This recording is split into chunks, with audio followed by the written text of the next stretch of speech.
The cloth moved in slow, deliberate circles, its soft whisper the only sound in the cavernous hall.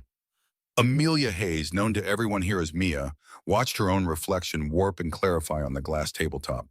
The girl staring back at her was pale, with dark smudges of exhaustion under her hazel eyes.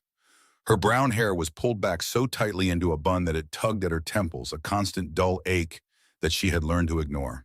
Like so many other aches, her uniform, a simple gray dress and white apron, seemed a size too big, hanging off her slender frame as if she were a child playing dress-up in her mother's clothes.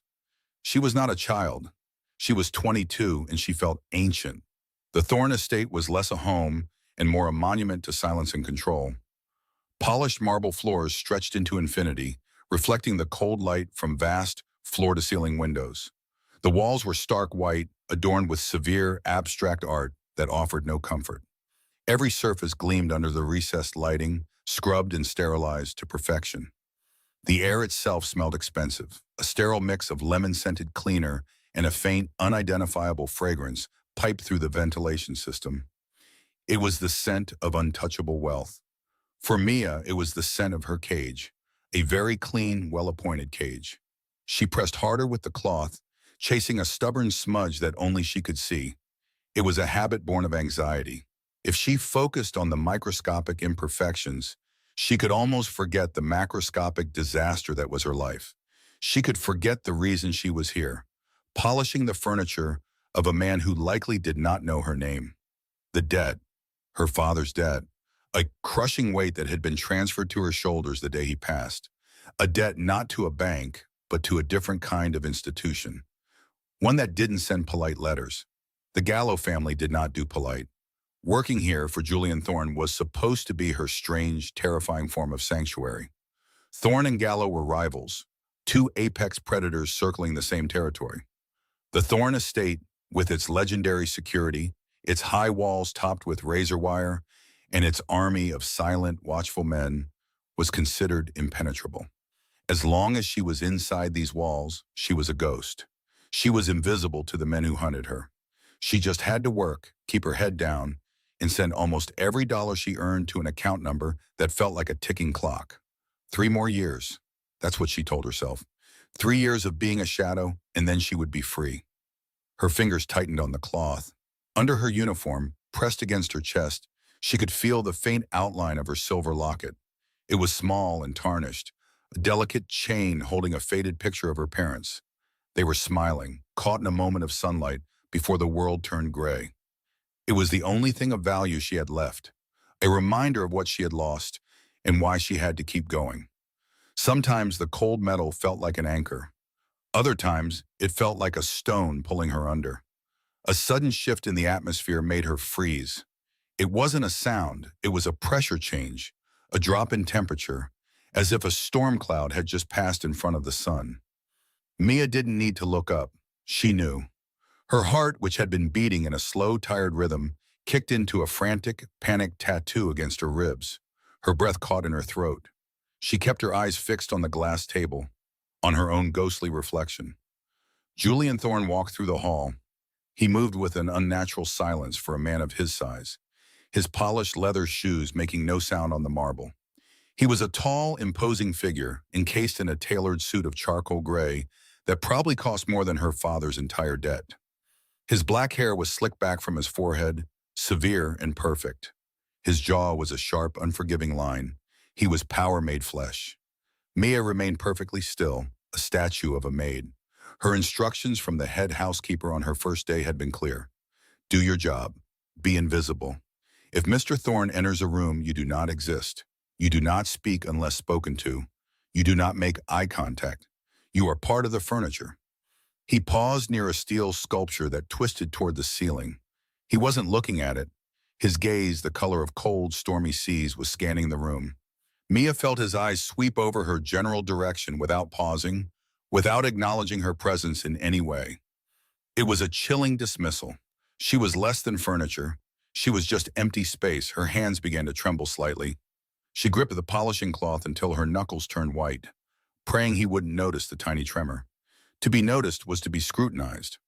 To be scrutinized by Julian Thorne was a dangerous thing. He ran a single gloved finger along the base of the sculpture, then examined the fingertip. It came away clean.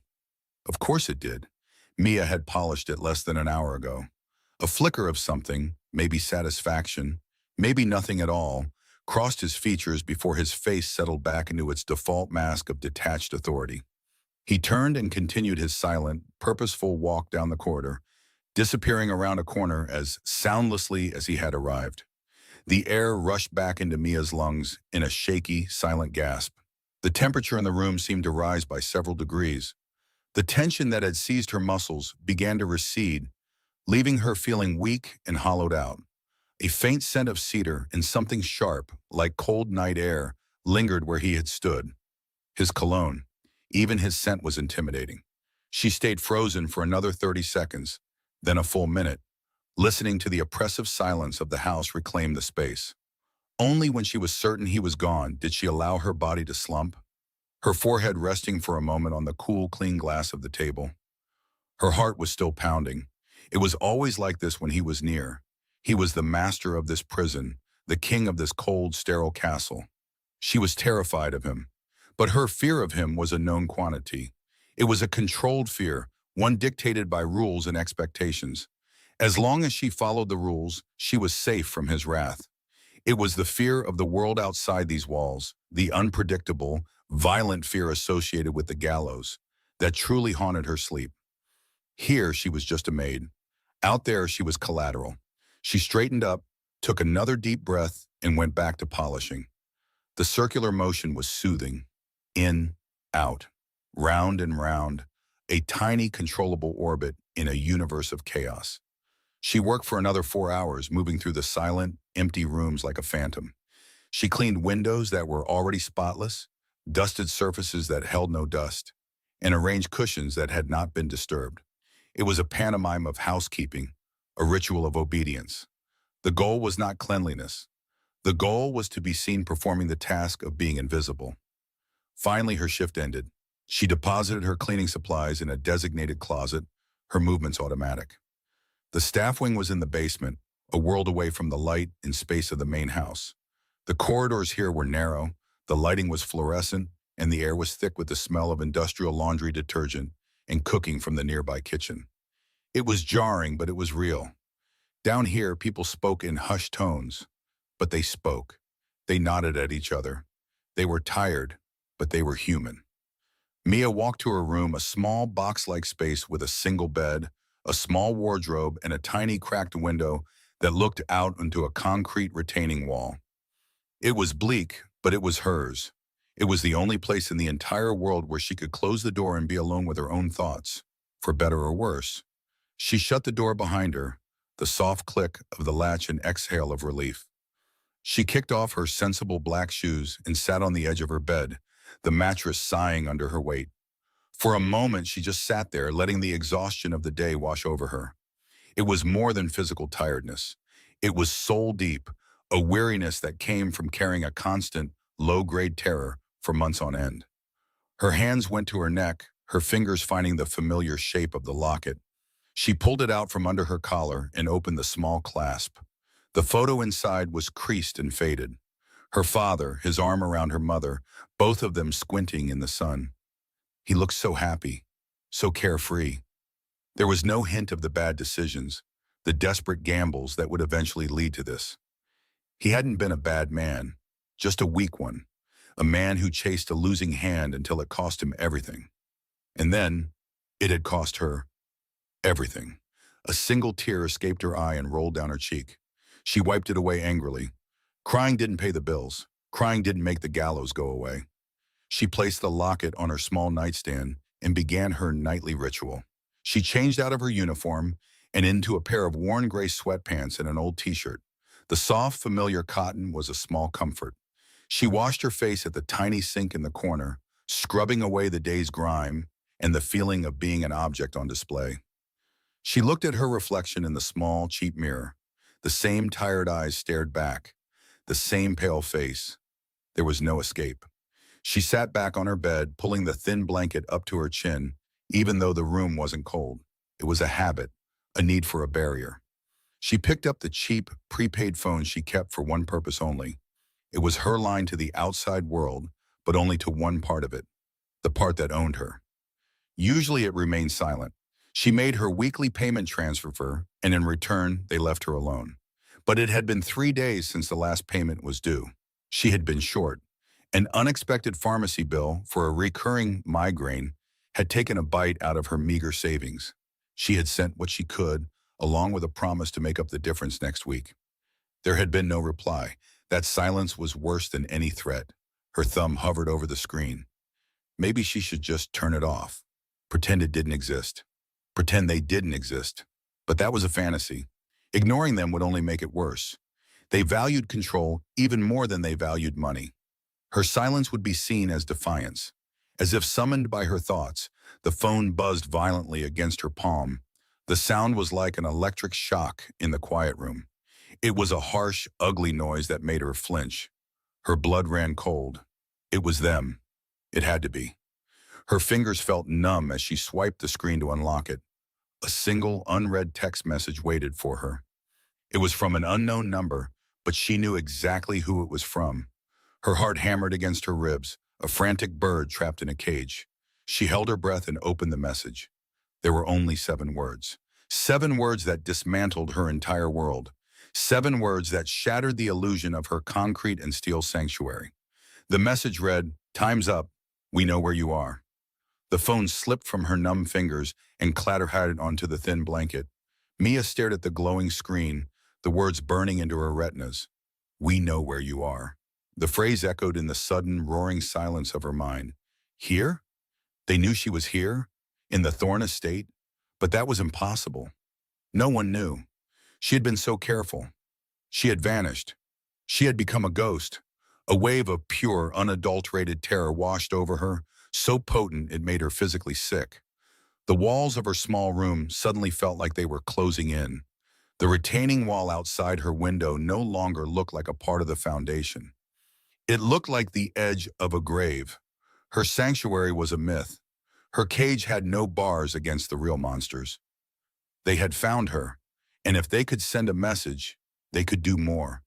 They could get to her. Here, the one place on Earth she thought she was safe. Mia stared at the phone in horror, her eyes wide, unblinking. The fortress had been breached. Her supposed safe haven was no longer a secret. The phone felt like a block of ice in her hand, its screen a single, malevolent eye in the darkness of her small room. Mia read the words again, and then a third time. "Time's up. We know where you are." The message was from an unknown number, but she knew exactly who sent it. The Gallo family. A cold dread, sharp and acidic, clawed its way up her throat. This house, the Thorne estate, was supposed to be a fortress. It was her gilded cage, yes, but it was also her shield. She had traded her freedom for its walls, believing that within them, she could be invisible. She had believed that the sheer power and paranoia of a man like Julian Thorne would keep the outside world, her world of debt and fear, far away. That illusion shattered into a million tiny pieces. They knew the realization was not a sudden explosion, but a quiet, sinking certainty that settled deep in her bones. Sleep was impossible now. She sat on the edge of her thin mattress, the phone lying dark on her bedside table, and listened. She listened to the hum of the air conditioning, the distant, rhythmic sweep of a sprinkler on the lawn. Every normal sound of the sprawling mansion became a potential threat. Was that a footstep in the hall? The creak of a door that should be locked? Her heart hammered against her ribs, a frantic bird trapped in a cage of bone. She pressed her palms against her eyes, but the image of the text message was burned onto the back of her eyelids. She had been so careful. For months she had been a ghost. Head down, voice soft, movements efficient and silent. She cleaned the sterile, echoing halls and polished surfaces that already gleamed, making herself smaller and smaller with each passing day. She wanted to be nothing more than a part of the house's quiet, humming machinery. A person so forgettable that no one, especially not the cold, observant Mr. Thorne, would ever have a reason to look at her twice. Now her past was reaching through those impenetrable walls, its fingers closing around her throat. The debt her father had left behind was not just a number on a page. It was a living, breathing monster, and it had finally found her scent. Morning came not with light, but with the shrill, unwelcome beep of her alarm clock. Her body felt heavy, her mind thick with exhaustion. Looking in the small bathroom mirror, she saw a stranger. Her skin was pale, almost translucent, and dark circles bloomed like bruises beneath her tired hazel eyes. She pulled her dark brown hair back, twisting it into a severe, tight bun at the nape of her neck. It was a habit born of efficiency, but today it felt like armor. She put on the simple maid's uniform, the fabric stiff and impersonal. She straightened the collar, her fingers trembling slightly. She had to go out there. She had to pretend that nothing was wrong. Any sign of distress, any crack in her composure could draw unwanted attention, and in this house, attention was danger. Walking through the service quarters felt different today. The polished concrete floors seemed to stretch on for miles. The stark white walls felt like they were closing in. Every shadow seemed to flicker with movement at the edge of her vision. She could feel the stares of the other staff, even when their backs were turned. Or was that just her own paranoia blooming and thriving in the new suffocating atmosphere of fear? She kept her eyes fixed on the floor in front of her, her cleaning cart a shield she pushed ahead. Dust this shelf, wipe that counter, empty this bin.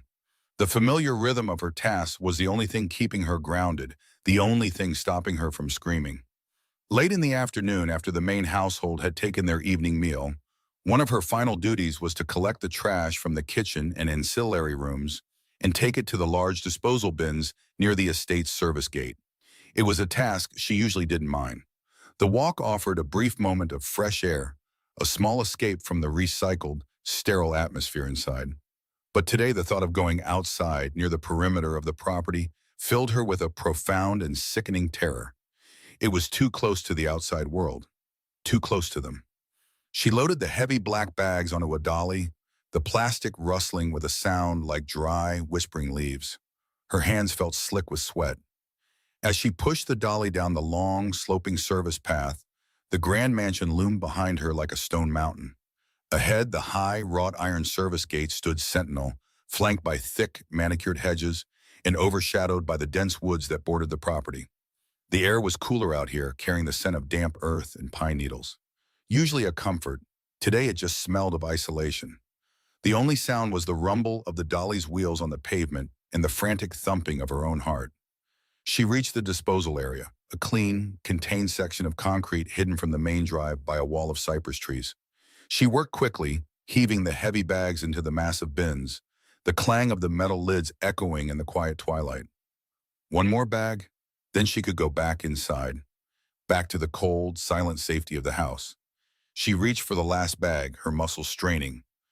A voice cut through the stillness, low and coated in gravel. "Working hard, Amelia?" Mia froze. Her hand was still on the trash bag, her knuckles white. The name, no one here called her Amelia. To the staff, she was Mia. To Mr. Thorne, she was nothing. The sound of her full name was a violation, a key turning in a lock she had tried so hard to keep hidden. She turned slowly, her entire body rigid with a fear so pure, it felt like ice water flooding her veins. He was leaning against the cypress wall, half hidden in the growing shadows. Leo Gallo.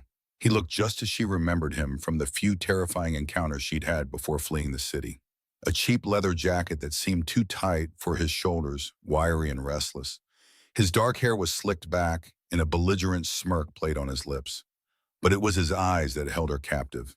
They were shifty, aggressive, and filled with a greedy, predatory light. "Leo," she breathed, her voice barely a whisper. It felt like admitting defeat. He pushed himself off the wall and took a slow step toward her. The smirk widened. "You thought you could just disappear? Run away and hide in a palace? That debt doesn't just go away because you change your address." Her mind raced, a chaotic storm of questions. How did he get in? The gates were always closed, always guarded. The walls were topped with sensors. There were cameras everywhere. "What are you doing here?" she asked, her voice shaking despite her efforts to keep it steady. "You can't be here." "Oh, I can be anywhere I want to be," he said, his tone oozing a smug confidence that made her skin crawl. He took another step, closing the distance between them. She could smell stale cigarette smoke on him, mixed with a cheap, cloying cologne. Your old man made a promise, a big one, and the family doesn't like broken promises. He gestured vaguely at the grand house behind her. Looks like you're doing all right for yourself. Nice place. Bet the boss pays well. Mia instinctively took a step back, her heel hitting the rubber wheel of the dolly. She was trapped. I'm paying it back, she said, the words feeling weak and useless. I send what I can, every month. Leo let out a short, harsh laugh. What you can? A few hundred here and there? That's not a payment, sweetheart. That's an insult. The interest alone is more than that. Time's up. The boss is done waiting for pocket change. He was in front of her now, so close she could see the pores on his skin, the yellow tint to his teeth. He reached out and his fingers, surprisingly strong, clamped around her upper arm. The touch was electric, a brand of pure terror. Mia flinched violently, a choked gasp escaping her lips. His grip tightened, bruising. Let go of me, she pleaded, her voice trembling. Soon, he hissed, his face close to hers. But first, you listen. We know you're here alone. No family left to help you out. So the terms have changed.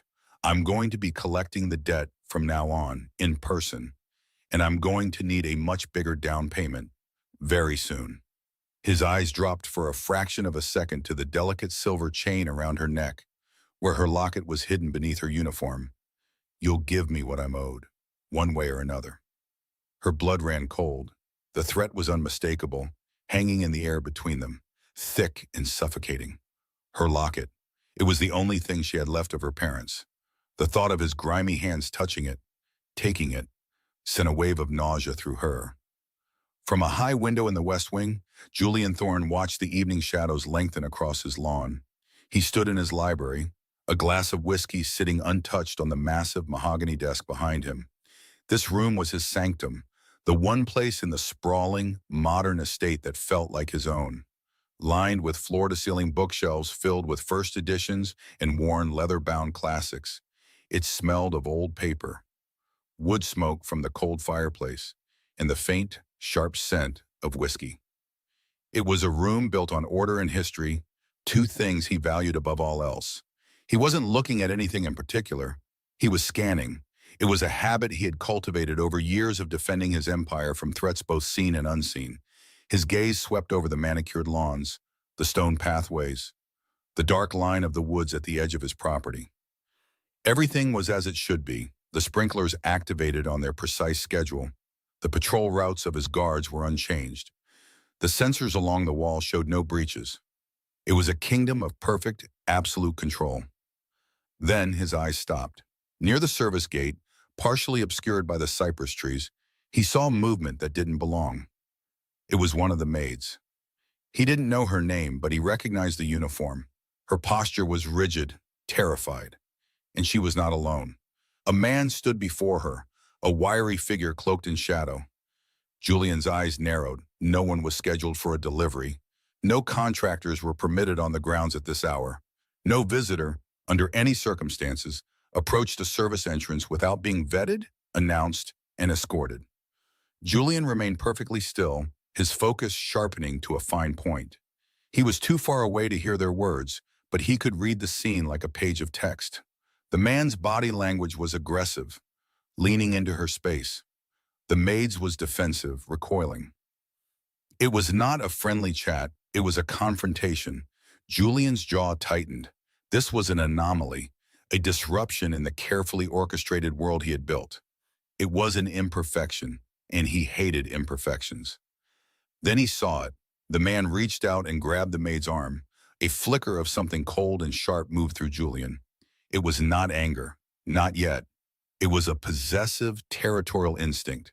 That was his property, his gate, his employee. An unknown variable had not only breached his perimeter, but was now laying hands on something that belonged, however tangentially, to him. It was a sign of profound disrespect.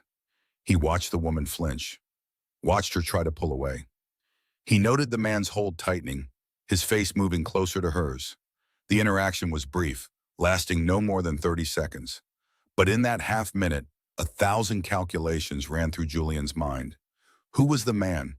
How did he get to the gate without triggering an alarm or being intercepted by the patrol? The service gate was magnetically locked and monitored. The only way to open it from the outside was with a key card or to have someone open it from the inside. Was the maid fraternizing? Unlikely, given her terrified posture. Was she being threatened? Almost certainly. And if she was being threatened on his property by an outsider, that meant his security, his legendary impenetrable security, had failed. Or worse, it hadn't failed. It had been compromised. Leo's grip on Mia's arm was a vice. "You understand me," he snarled, his hot breath on her cheek. She could only nod, her throat too tight to form words. Tears of fear and helplessness pricked at her eyes, but she refused to let them fall. Crying was a weakness she could not afford. "Good girl," he whispered, finally releasing her. He took a step back, melting into the deep shadows by the cypress wall. "I'll be in touch." And then he was gone. Not through the gate. He just vanished back into the gloom of the estate's boundary, as if the darkness itself had swallowed him whole. Mia stood frozen for a long moment, her breath coming in ragged, shallow gasps. Her arm throbbed where he had grabbed her. She could still feel the phantom pressure of his fingers digging into her flesh. A violent tremor ran through her body, a delayed reaction of pure shock. She looked wildly around the empty space, at the silent trees and the imposing iron gate. He had been inside the grounds. He had gotten inside. The text message wasn't a boast. It was a statement of fact. Her sanctuary was breached. The monster was already in the house. Shaking, she grabbed the handle of the dolly and practically ran back up the path, the empty cart rattling loudly behind her. She didn't look back. She didn't want to see if he was watching her from the shadows. She just wanted the solid steel and stone of the mansion around her. Once inside the service corridor, she leaned against the cool wall, closing her eyes and trying to force air into her burning lungs. Safety was an illusion. There was no escape. He would be back. High above, Julian watched the maid hurry back toward the house, her panic obvious even from this distance. He watched the spot where the man had been standing. Nothing. The shadows were empty. The man had disappeared as quickly and silently as he had appeared. It was a clean, practiced exit. Too clean. It spoke of familiarity with the grounds, with the patrol schedules, with the camera's blind spots. A seed of suspicion, cold and hard as a diamond, was planted in his mind. This was not a random event. It was not a lover's quarrel or a simple trespass. It was a message. An incursion into his domain was a test of his power, a deliberate challenge. The maid, the quiet, forgettable girl, was somehow at the center of it. But she was not the problem. She was a symptom. The problem was the disease that had allowed the symptom to appear. The problem was the breach, and a breach of this magnitude could only mean one thing: betrayal. Julian Thorne turned away from the window, his face a mask of cold composure. The image of the terrified maid and the shadowy intruder was seared into his memory. He walked to his desk, but he did not pick up his whiskey. His mind was already working, sifting through possibilities, analyzing vulnerabilities. Someone had opened a door for that man, someone on his staff, someone he paid, and someone he trusted. A quiet, dangerous fury began to build inside him, a controlled fire behind his icy gray eyes. He had built his world on a foundation of loyalty and fear. Someone had dared to test that foundation. They would soon discover how deep it went and what happened when it was disturbed. He would find the traitor, and he would tear his house apart to do it. The days that followed were a study in manufactured calm. Mia moved through the Thorne estate like a ghost in a uniform, her steps measured, her gaze fixed on the task at hand, polishing silver, dusting shelves, folding linens. Each repetitive motion was a prayer for invisibility, a desperate attempt to erase her own presence. The encounter at the service gate with Leo Gallo had coiled a permanent knot of ice in her stomach. She felt his phantom grip on her arm every time she passed a darkened window or a shadowed doorway. The estate, once a sterile and intimidating fortress, now felt like a cage with a faulty lock. The illusion of safety had been shattered. She told herself it was a one-time event. He was testing the boundaries, trying to scare her. He couldn't possibly get inside. Mr. Thorne's security was legendary. The walls were high, topped with wire. Cameras watched every angle of the sprawling grounds. Guards patrolled with the silent efficiency of wolves. No one got in. No one. The thought was a mantra she repeated until the words lost meaning, becoming just a hollow sound in the terrified chambers of her heart. Julian Thorne himself was a walking deterrent. The cold, piercing authority in his gray eyes suggested a man who would not tolerate a single stone of his empire being disturbed. That afternoon, she was assigned to the main laundry facility in the basement. It was a vast, sterile room, worlds away from the opulent halls above. 3 industrial-sized washing machines churned rhythmically against one wall, and a long bank of 6 dryers tumbled linens on the other. The air was thick with the damp heat of steam and the clean chemical scent of bleach and fabric softener. Fluorescent lights on the ceiling cast a flat, shadowless glare over the white-tiled floors and stainless steel folding tables. It was an isolated space, a pocket of monotonous activity deep in the heart of the mansion. Usually, at least one other staff member, Sarah or perhaps old Mrs. Gable, would be working alongside her. But today, the schedule had been changed. She was alone. The rhythmic thumping of the dryers was hypnotic. Mia pulled a crisp, warm sheet from a large rolling basket. The heat of the fabric was a small comfort against her chilled skin. She began to fold, her movements precise and automatic. Right corner to left corner, smooth out the wrinkles, fold again. Her mind drifted. She saw her father's face, smiling his tired, gentle smile. He had always told her that honest work was a shield. It protected your dignity, even when you had nothing else. But what shield could protect her from men like Leo Gallo? What dignity was left when you were being hunted for a debt that was never yours to begin with? A small, tarnished silver locket peeked out from the collar of her uniform. She touched it instinctively, the cool metal a familiar anchor. Inside was a tiny, faded photograph of her parents, taken on a long-ago holiday. It was the only thing of value she had left. Everything else had been sold. The house, the furniture, her mother's simple jewelry. Only this remained. Her father had given it to her on her 16th birthday. "So you never forget where you come from," he'd said. Now it felt less like a memory and more like a tombstone she carried around her neck. The hum of the machines was the only sound. Thump, thump, thump, whir, thump, thump. It was a mechanical heartbeat for the lonely room. She was so lost in her thoughts, so lulled by the rhythm, that she didn't hear the soft click of the service corridor door. It wasn't the sound that registered first. It was the sudden change in the air. A cold draft cut through the humid warmth, carrying a scent that didn't belong.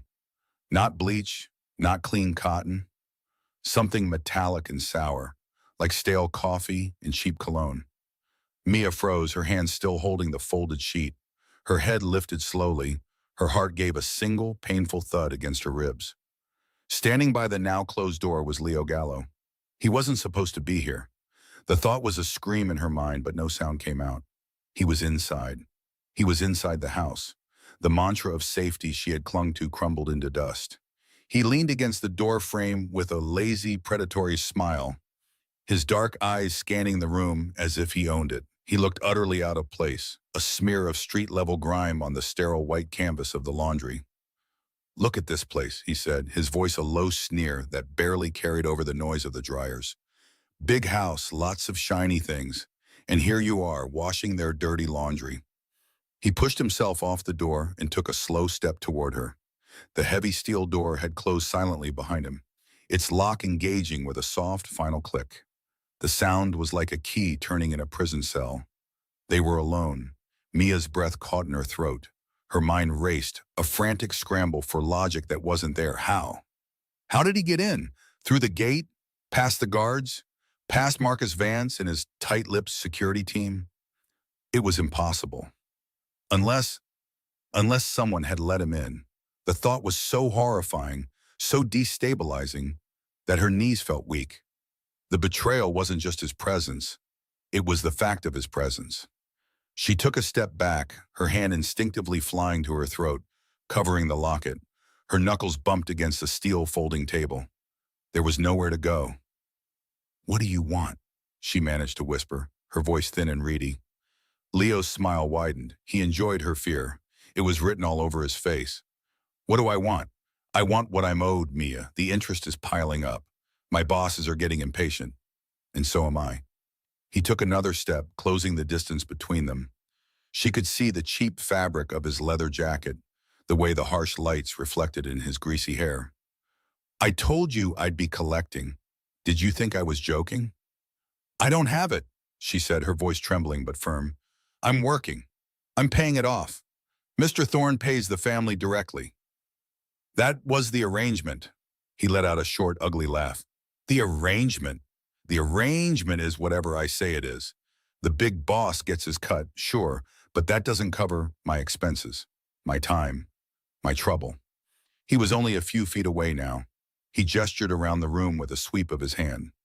You're in here, living in the lap of luxury, while I'm out there grinding. It doesn't seem fair, does it? I think I need a little something extra, a down payment, just between us. Mia shook her head, her back pressing against the cold edge of the table. I have nothing. The words were the gospel truth. She owned nothing but the uniform on her back and the memories in her locket. His eyes dropped to her neck, to the hand that was still protectively covering the chain. Nothing? What's that then? He moved with a sudden, viper-like speed. Before she could react, he was in front of her. He grabbed her wrist and pulled her hand away from her throat. His grip was like iron, his fingers digging painfully into her skin. The locket was exposed, gleaming faintly under the fluorescent lights. Let go of me, she gasped, struggling against his hold. But he was far stronger. He held her wrist with one hand and reached for the locket with the other. A little silver, he murmured, his voice greasy with greed. It's not much, but it's a start. A little token to show you're serious. No, the word was torn from her, a raw cry of desperation. It wasn't about the monetary value, it was about the photograph inside. It was about her father's hand placing it around her neck. It was the last piece of her old life, the last piece of her family. He was trying to rip her soul out through her throat. A surge of pure, primal adrenaline shot through her. Fear was replaced by a hot, fierce wave of defiance. She stopped pulling and twisted her body, using her free hand to claw at his face. Her nails scraped his cheek, not hard enough to draw blood, but enough to surprise him. He grunted, his grip on her wrist faltering for a split second.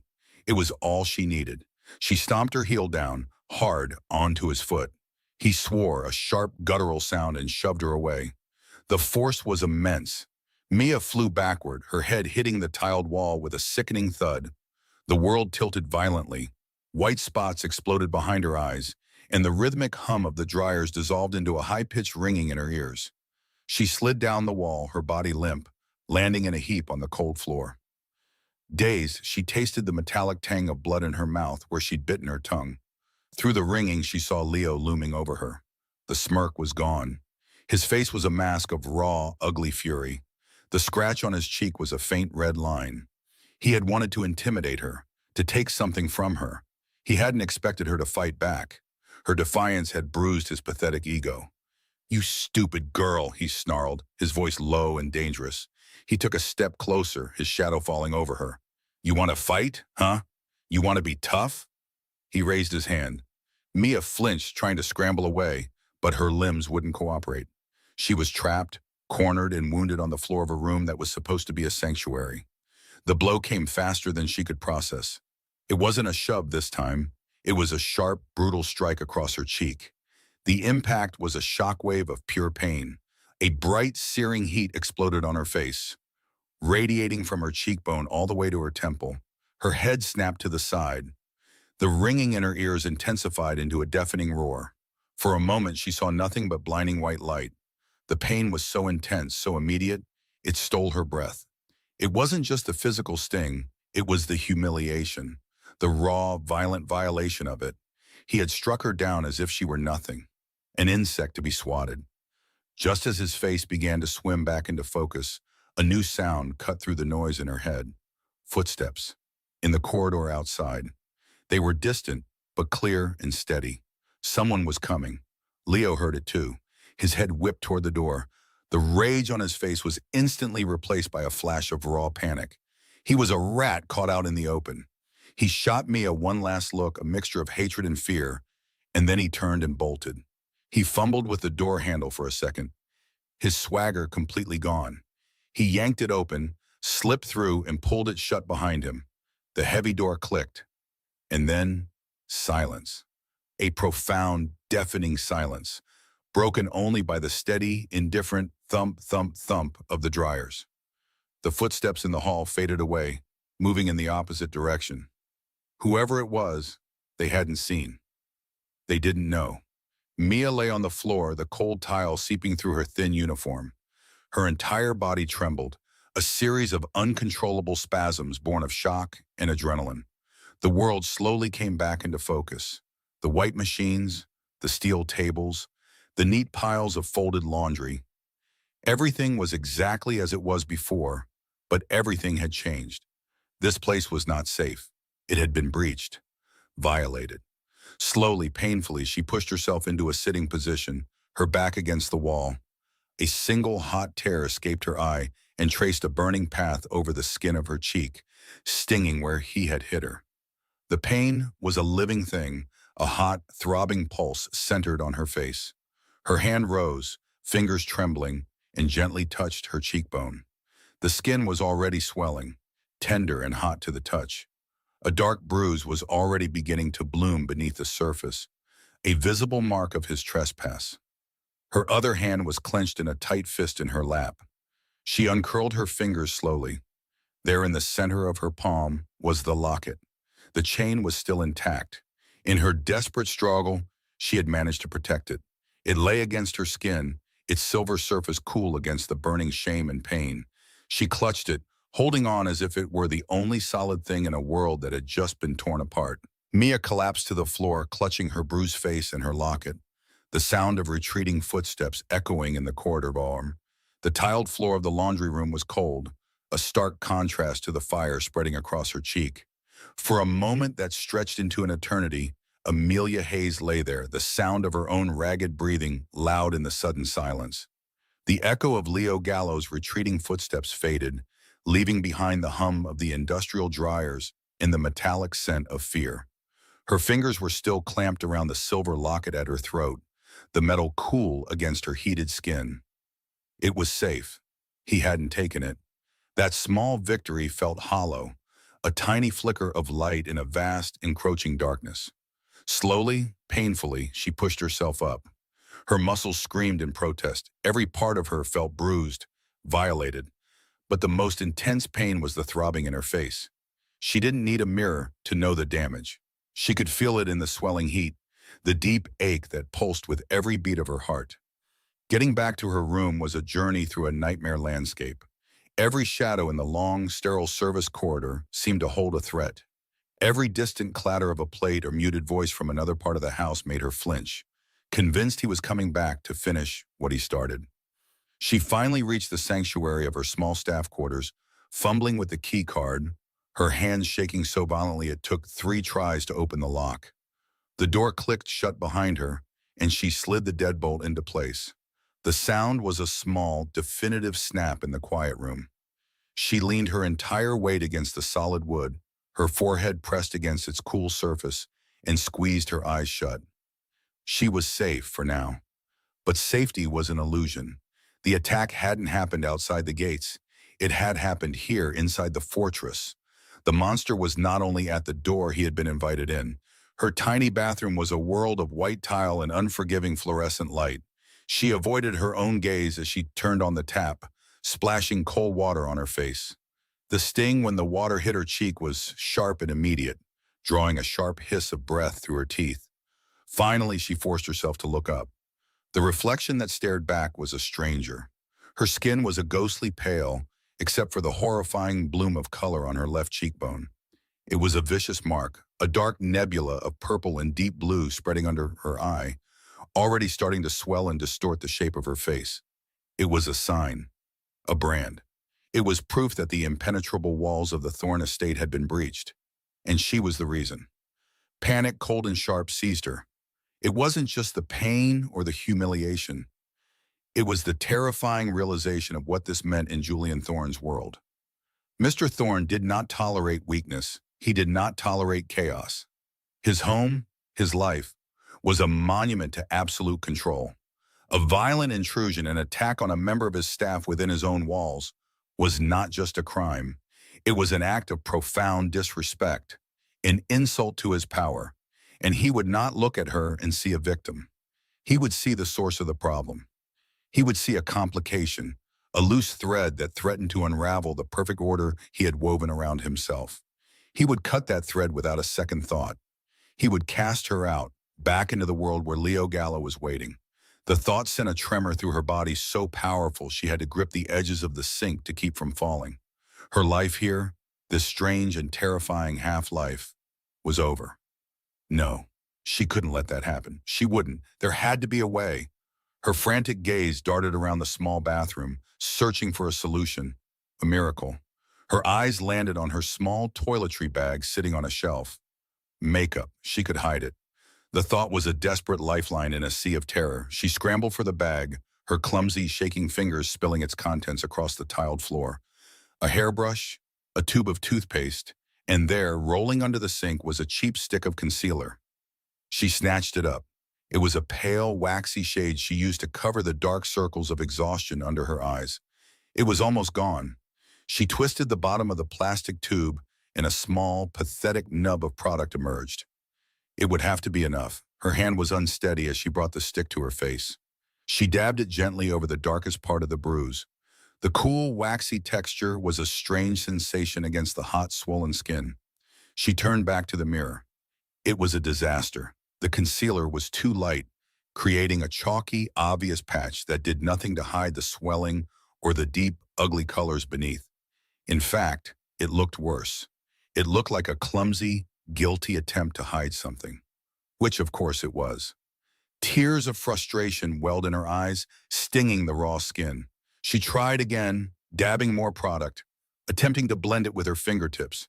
It only smeared, creating a pasty, uneven mask that highlighted the injury instead of concealing it. A wave of nausea washed over her. It was hopeless. The bruise was a living, breathing thing, a declaration of war on her face, and a cheap tube of makeup was no defense. She looked into her own eyes in the mirror and saw sheer, unadulterated panic. She had to calm down. She had to think. She took a deep breath, then another, forcing the air into her tight chest.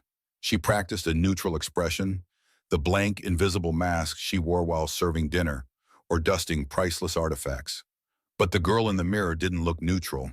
She looked hunted. Her eyes were too wide, her mouth a thin, tight line. The bruise throbbed, a second, sinister heartbeat in her face. She tried tilting her head, letting her dark hair fall forward to cast a shadow. It was a ridiculous, futile gesture. The estate was filled with bright, clinical lighting. There were security cameras in hallways she didn't even know existed. Julian Thorne saw everything. His cold, gray eyes missed no detail, no matter how small. He would see this. The moment he looked at her, he would see it, and he would know. He wouldn't know the details, but he would know the essential, damning truth. His sanctuary had been violated. Her hand instinctively went to her neck, her fingers finding the familiar shape of her mother's locket. The silver was cool against her skin. He had tried to rip it from her. The thought sent a fresh jolt of anger and fear through her. This locket was all she had left of them, a tangible link to a life before debt and fear, before she became a ghost in a rich man's mansion. It was a reminder of why she endured this. For them. For the memory of a family shattered by a single terrible mistake made by her father. The weight of that memory was immense, but right now it was nothing compared to the weight of her immediate terror. She gave up. With a sigh of defeat, she took a damp washcloth and gently wiped away the cakey mess on her cheek. The raw skin protested, stinging fiercely, but it was better than the alternative. A bare bruise was an injury. A badly concealed bruise was a confession. She would have to rely on luck, on staying out of his line of sight. Maybe she could call in sick. She could claim a migraine, a fever. But that was a risk too. Unscheduled absences were noted, questioned. In a house that ran on a timetable precise as a Swiss watch, any deviation was a cause for suspicion. She sat on the edge of her narrow, stiff mattress, the springs groaning under her slight weight. Her room, once a small pocket of privacy, now felt like a prison cell. She was trapped. She couldn't hide the evidence, and she couldn't risk deviating from her routine. All she could do was walk back out there and pray. Pray she wouldn't be summoned. Pray she wouldn't cross his path in a hallway. Pray that Julian Thorne, for once in his life, would fail to notice something. The silence in the room was absolute, broken only by the frantic thumping of her own heart. Time seemed to slow down, each second stretching into a minute, each minute an hour. Every creak of the old building, every distant hum of machinery was a footstep in the hall. Her nerves were stretched taut, like a wire about to snap. She imagined her name being called, a crisp, formal summons that would seal her fate. She rehearsed lies in her head. She had fallen. She had walked into a door. They were flimsy, pathetic excuses that would crumble under his intense analytical gaze. And then, a sound. It was not a creak. It was not in her head. It was real. A sharp, percussive knock on her door. 3 quick raps, hard and decisive. Not the gentle tap of another maid. This was an order. Her entire body jolted as if struck by lightning, and a choked gasp escaped her lips. Her blood ran cold. A woman's voice, crisp and devoid of emotion, cut through the wood. It was Mrs. Gable, the head housekeeper, a woman who moved with the same chilly efficiency as her employer. "Amelia," the voice stated, not asked. "Mr. Thorne requires your presence in the library, immediately." The final word hung in the air, heavy and absolute. The library, his library, not the kitchen, not the foyer, not a room for routine tasks. The library was his sanctum. It was the heart of his empire, the room where deals were made, where sentences were passed. It was where you were summoned when your existence had become a problem he needed to personally solve. A tidal wave of dread washed over her, so powerful it threatened to pull her under. It was over. Her futile prayers had gone unanswered. He knew. Somehow he already knew. The summons echoed in the hollow space where her courage used to be. Every step down the long, marbled corridor to Julian Thorne's library was a fresh wave of nausea. The heavy silver tray she carried felt like it weighed 1,000 pounds, its polished surface reflecting a distorted, fearful version of her face. In her mind, she practiced the angle. Keep her left side, the bruised side, turned away from him. Keep her chin tucked, her gaze fixed on the floor. Become a ghost, a function, not a person with a secret painted on her skin. Her hand trembled slightly, making the crystal decanter shift with a low liquid sound. The whiskey inside, the color of dark honey, sloshed against the glass. It was his evening ritual. 1 drink, in his library, before dinner. A task she had performed a dozen times before without a second thought. Tonight it felt like walking into a cage and handing the lion his meal. Her heart hammered against her ribs, a frantic, trapped bird. She could feel the thick concealer on her cheek, a fragile mask of paste and powder. It felt wet and obvious, as if it were screaming its own deception. She imagined him seeing right through it, his cold eyes peeling back the layers to the ugly truth beneath. She reached the massive double doors of the library and paused, taking a breath that did nothing to calm her. The air here was different from the sterile chill of the rest of the mansion. A faint, warm scent of old paper, leather, and wood smoke seeped from beneath the doors. It was the only room in the entire estate that felt human, that felt lived in.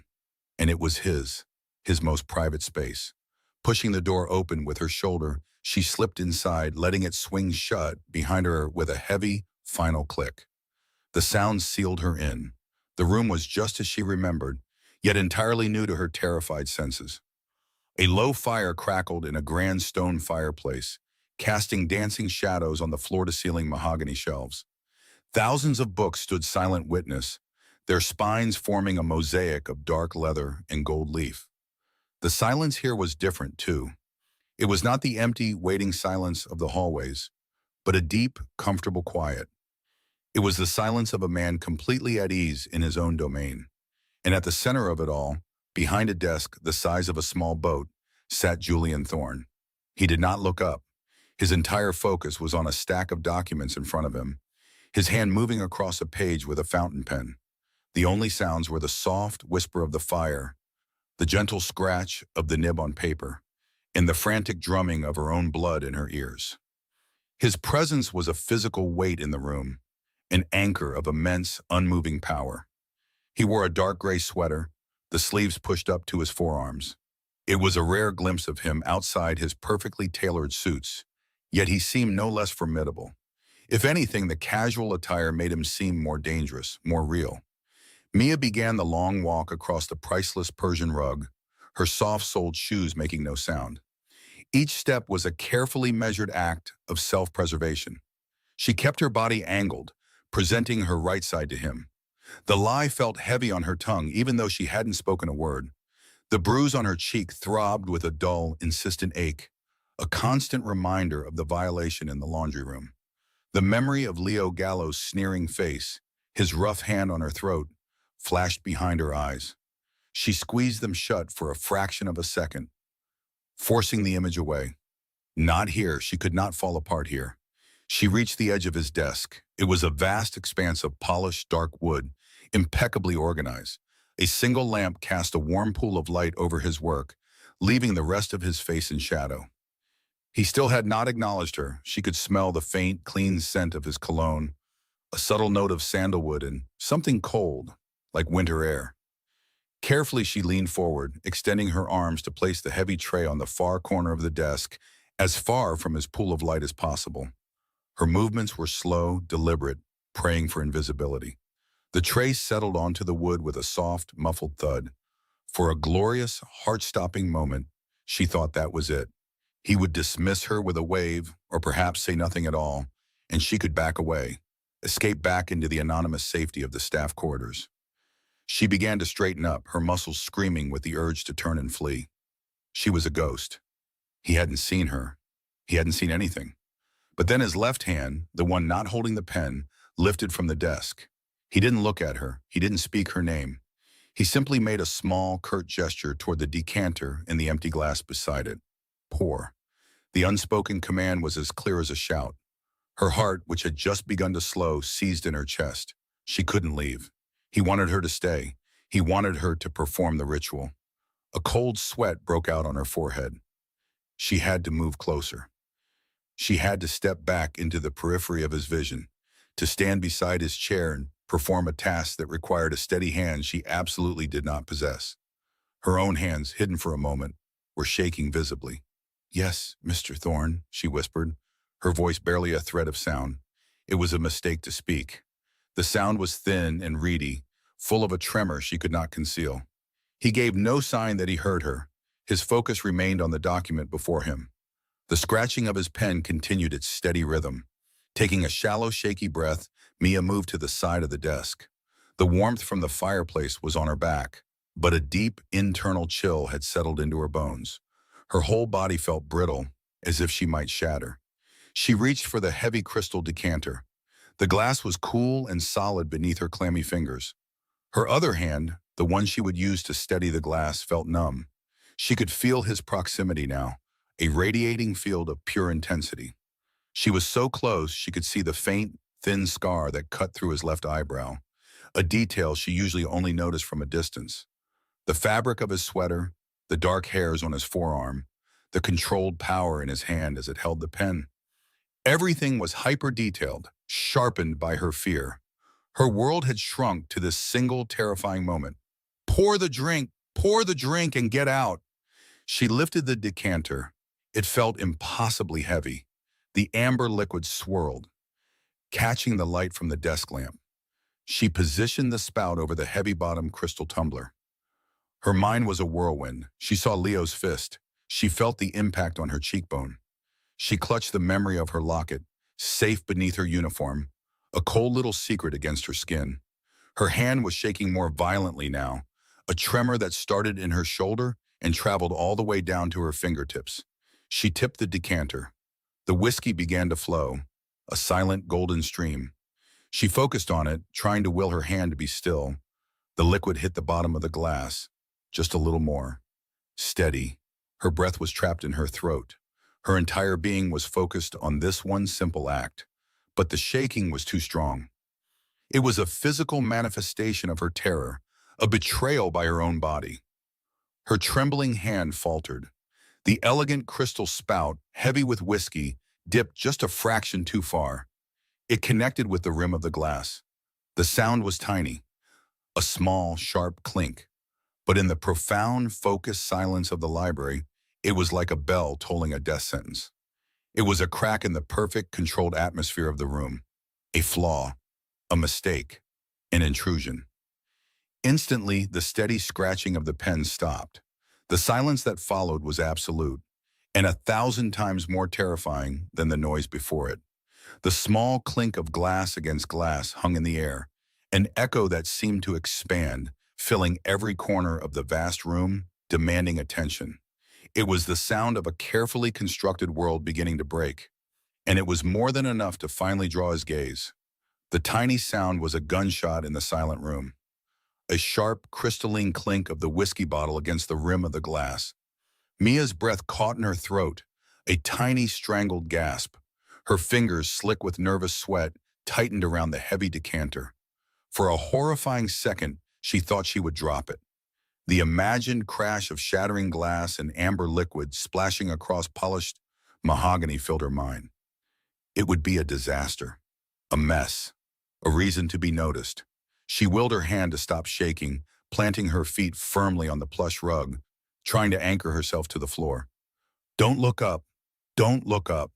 If she kept her eyes down, focused on the task, maybe he would dismiss the sound.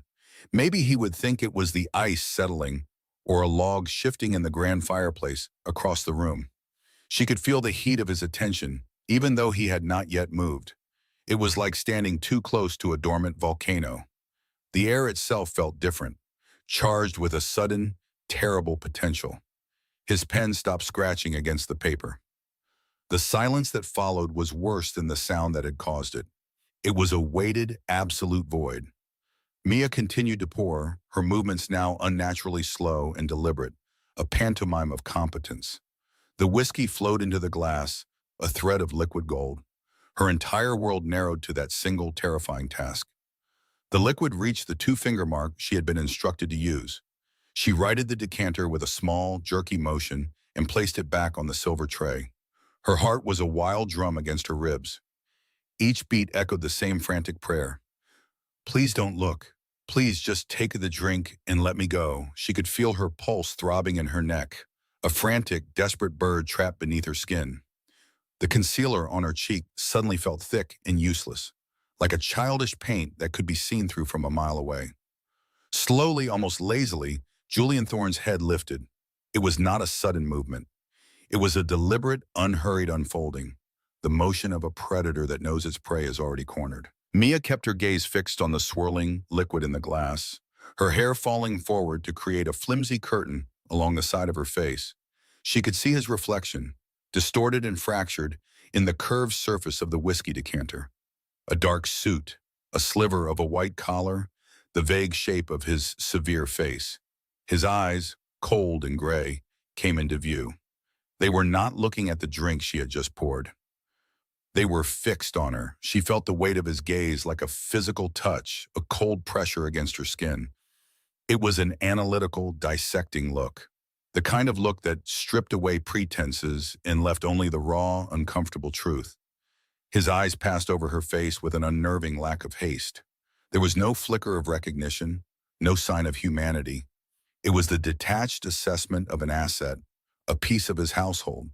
He took in her downcast eyes, the tension in her jaw, the way she held her shoulders hunched as if expecting a blow. His gaze was a slow-moving searchlight, scanning every detail for imperfection, for anything out of place in his meticulously ordered world.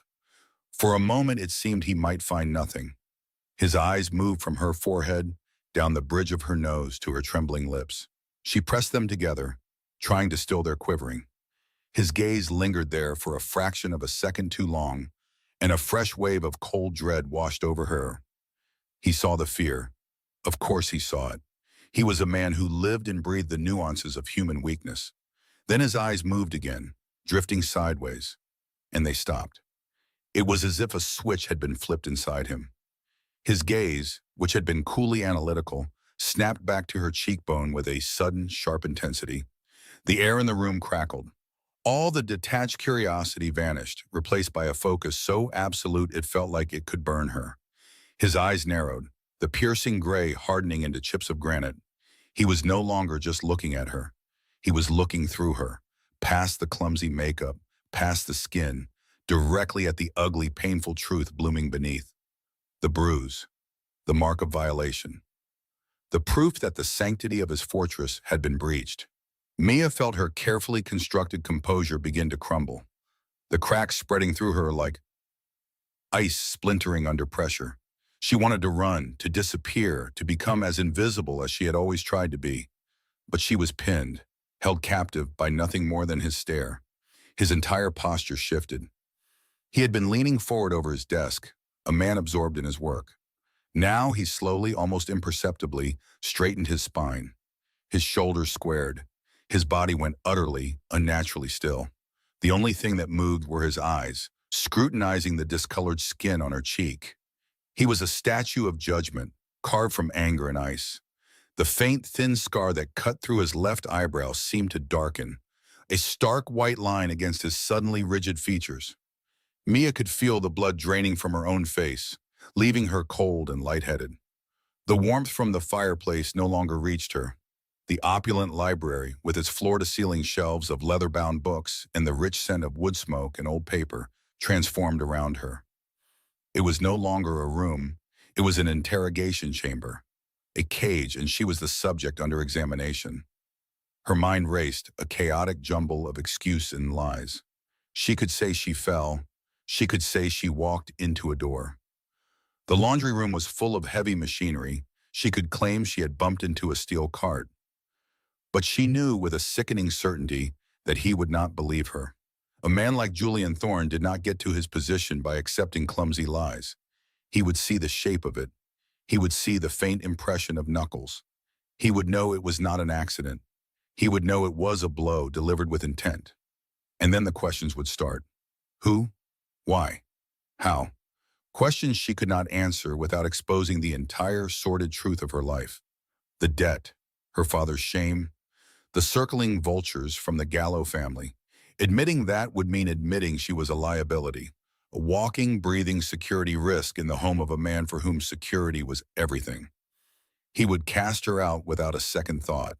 He would throw her back to the wolves. The silence stretched, pulling taut between them.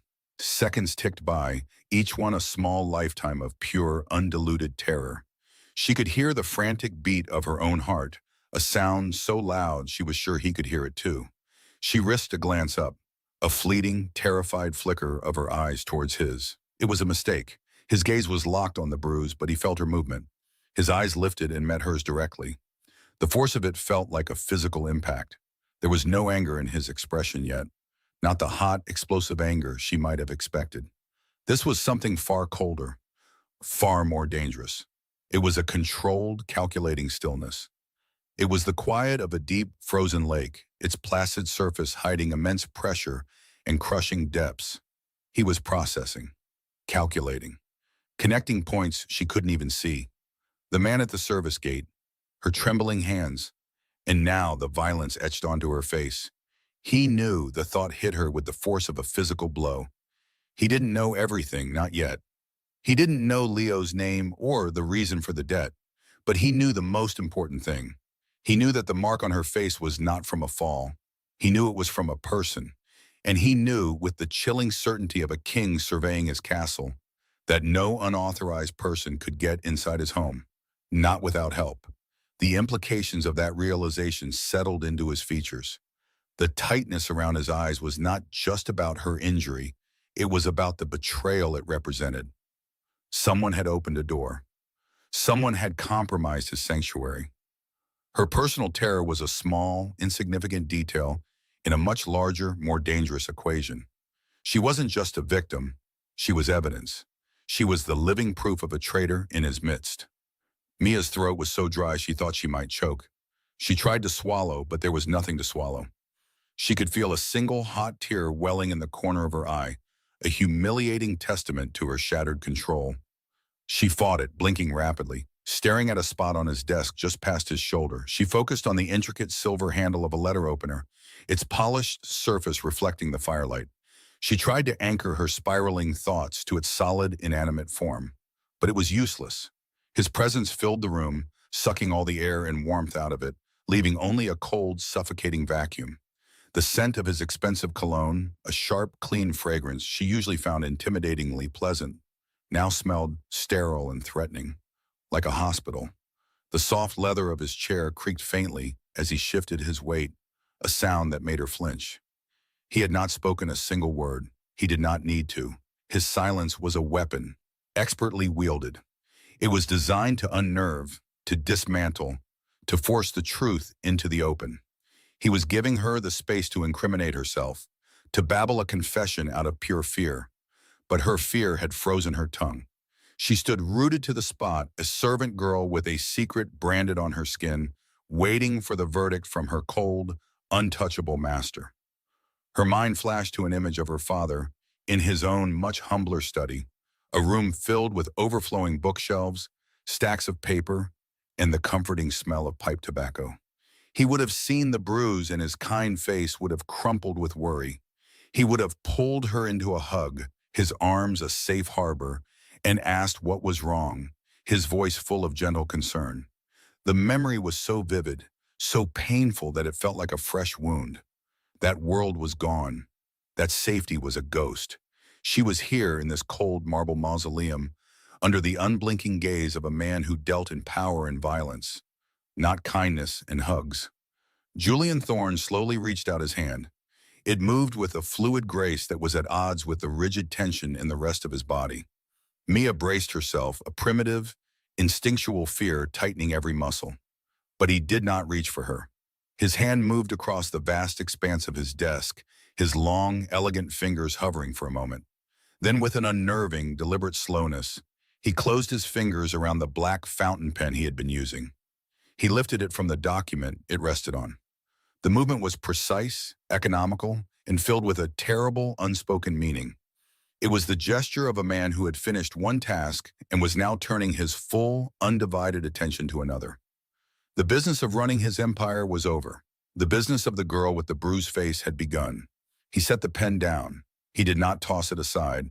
He placed it carefully into a grooved marble holder on his desk. The faint click of the pen settling into the stone was the only sound. It was a small, quiet, final sound. The sound of a line being drawn, a decision being made. His cold gray eyes never left her face. They were locked on her now, a predator that had finally identified its true target. The silence that followed was no longer just an absence of noise. It became a living thing, a suffocating presence that pressed in on her from all sides, heavier than stone, deeper than any ocean. It was deafening. The silence in the library was no longer empty. It was a solid thing, a weight pressing down on Amelia's shoulders, stealing the air from her lungs. The gentle click of Julian Thorne setting his pen on the polished mahogany desk had echoed like a gunshot in the stillness. Now there was nothing. No sound of shifting paper, no sigh of impatience, only his absolute, unwavering focus. His gray eyes were locked on her face, and Maya felt as if she were pinned to the spot, a specimen under glass. Her own heart was a frantic drum against her ribs, a wild, panicked rhythm that felt loud enough to fill the entire room. She could not look away. To break his gaze felt like an admission of guilt, a concession she was not prepared to make, even as her mind screamed at her to run. So she stood there, the heavy crystal decanter still in her hand, her knuckles white. She could feel the faint tremor that had started in her fingers beginning to travel up her arm. If he did not speak soon, she was certain that she would drop the entire tray. The thought sent a fresh wave of cold dread through her. Everything in this house was impossibly expensive, impossibly perfect, just like its owner. To break something here was unthinkable. His eyes were not angry. That was the most terrifying part. She had prepared for anger, for the cold fury she had glimpsed when a supplier had failed to meet his standards. She had braced herself for dismissal, for a clipped command to get out of his sight. But this was different. This was analytical. It was the look of a predator that has cornered its prey and is taking a moment to understand it before the final move. He was not looking at her bruise with pity or concern. He was looking at it as if it were a clue, a single misplaced piece in an otherwise flawless puzzle.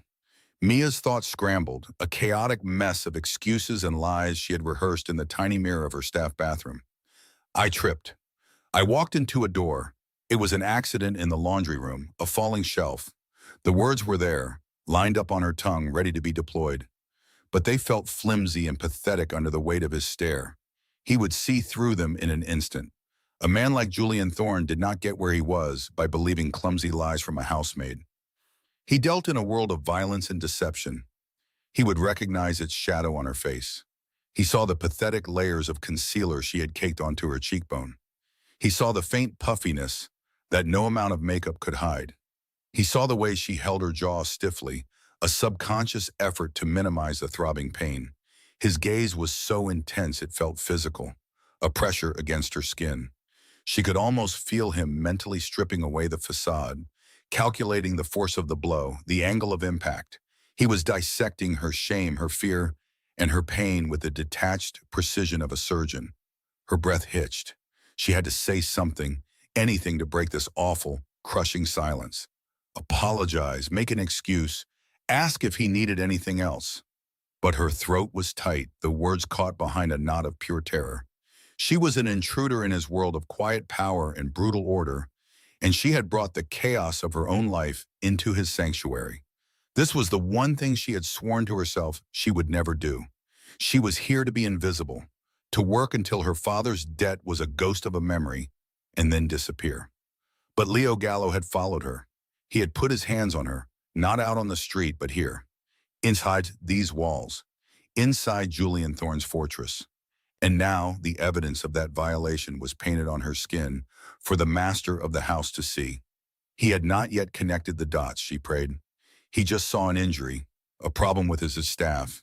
He would send her to a doctor, perhaps dock her pay for being careless. He would be annoyed, but it would pass. The thought was a desperate, flickering hope in the storm of her panic. Then he moved. It was a subtle shift, a slight leaning forward in his leather chair. The fine wool of his tailored suit whispered as he closed the small distance between them. The air grew thick, charged with his presence. The faint, clean scent of his cologne, a mix of sandalwood and something cold like winter air, reached her. It was overwhelming. The space felt smaller, the grand library suddenly claustrophobic. His desk was no longer a barrier. It was an altar, and she was the sacrifice. His gaze never left hers, but its quality changed. The analytical coldness sharpened into something else, something much more dangerous. It was the look of a man for whom a conclusion has just clicked into place. Mia felt a new kind of fear, a deep, primal dread that went beyond being fired. It was the fear of being understood by someone who should never have known her secrets. He wasn't just seeing a bruise anymore. He was seeing the entire story behind it. He was seeing the threat, the breach, the disrespect. He knew. The realization struck her with the force of a physical blow. He knew someone had been in his house. His expression held no confusion, only a chilling, gathering certainty. He had seen her with Leo Gallo near the service gate days ago. She had dismissed it, prayed he had not paid it any mind. But a man like Julian Thorne paid mind to everything. Every shadow out of place, every flicker of movement on his security monitors, every hushed conversation between his staff. He was the ghost in his own machine, seeing all, knowing all. The encounter in the yard had not been a random data point for him. It had been the beginning of a file. Her carefully constructed walls of denial crumbled to dust. He was not going to ask what happened. He was not going to ask if she was all right. Those were questions for a different kind of man, a man who cared about the well-being of a servant. Julian Thorne cared about one thing above all else: control. His home was the ultimate symbol of that control, a modern-day castle with impenetrable defenses. And someone had walked right through them. When he finally spoke, his voice was not loud. It was the opposite. It was a low, quiet murmur, a gravelly sound that seemed to vibrate in the very air between them. It was more menacing than any shout could ever be. It was the sound of tightly coiled rage, of absolute authority preparing to unspool. He completely ignored the purple and yellow mark on her cheek. He ignored her trembling hand, her terrified eyes, her shallow breathing. He looked past her pain, past her as a person, and straight to the heart of the matter, to the only thing that was important to him. He asked the one question she could never have prepared for, The one question that proved he already knew everything that mattered. Who let him in? The words hung in the air, sharp and clear as broken glass. Not, who did this to you? Not, what happened? But who let him in?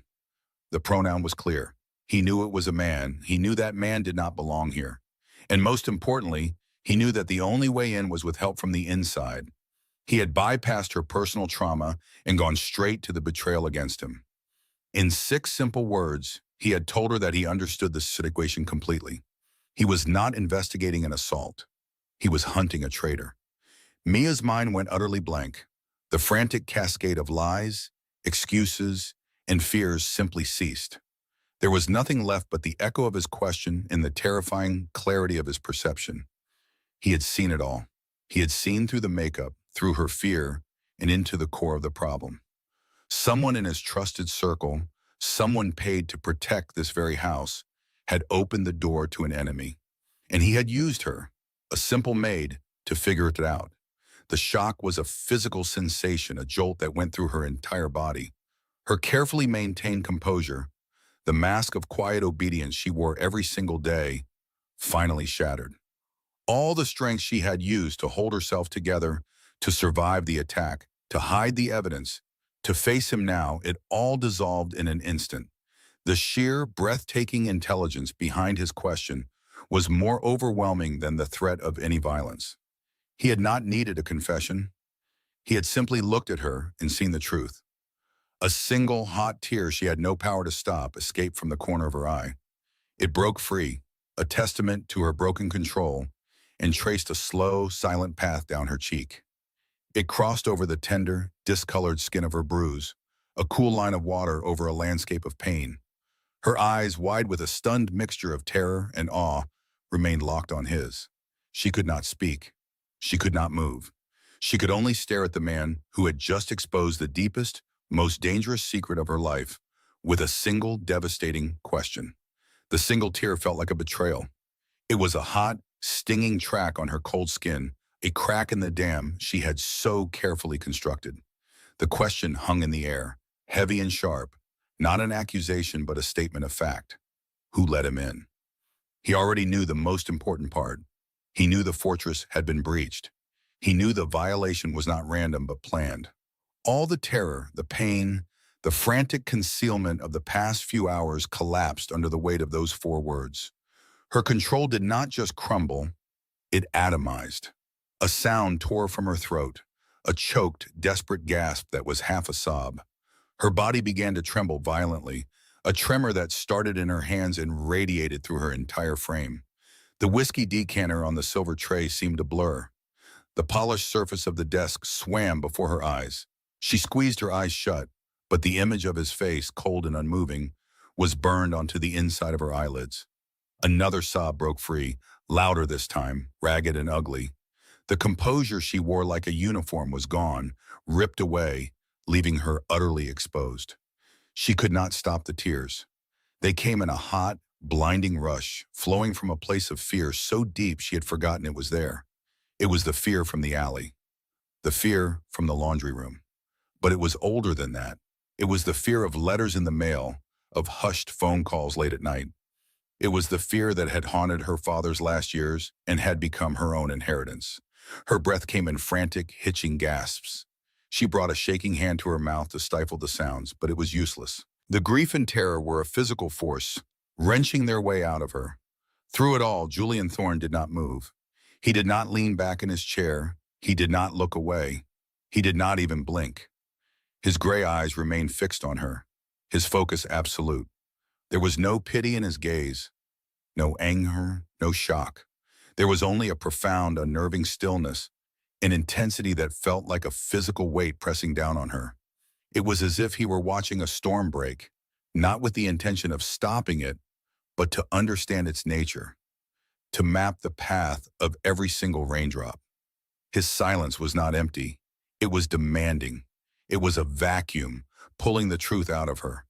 Her words, when they finally came, were broken shards of her composure voice. They tumbled out, disjointed and raw, clinging to the sobs that racked her body. "I'm sorry," she whispered, the words mangled by tears. "I'm so sorry, sir. I tried.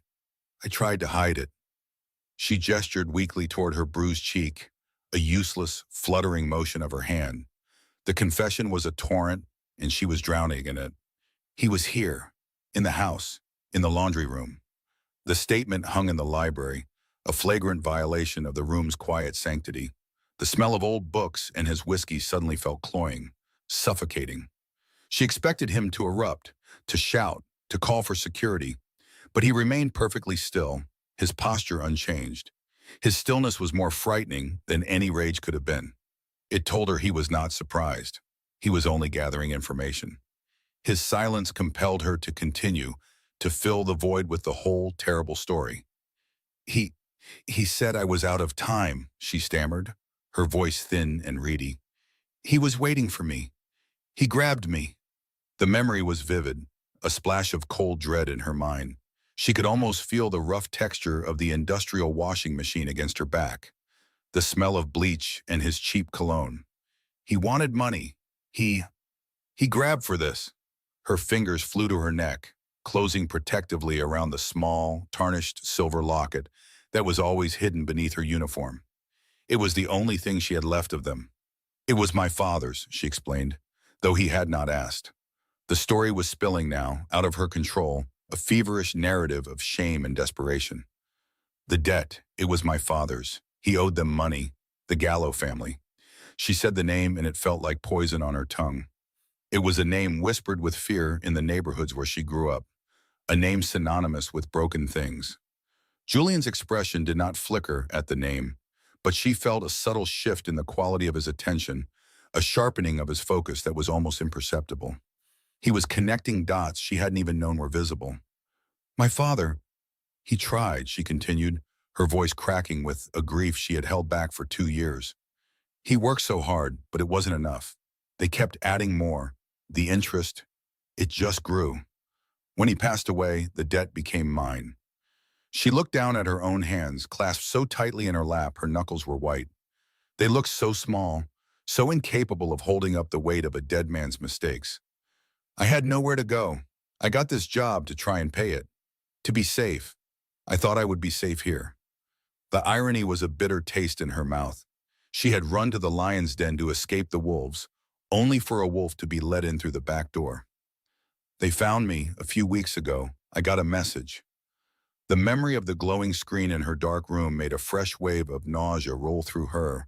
And then, that man, Leo, he cornered me by the service gate. He said he would be coming to collect.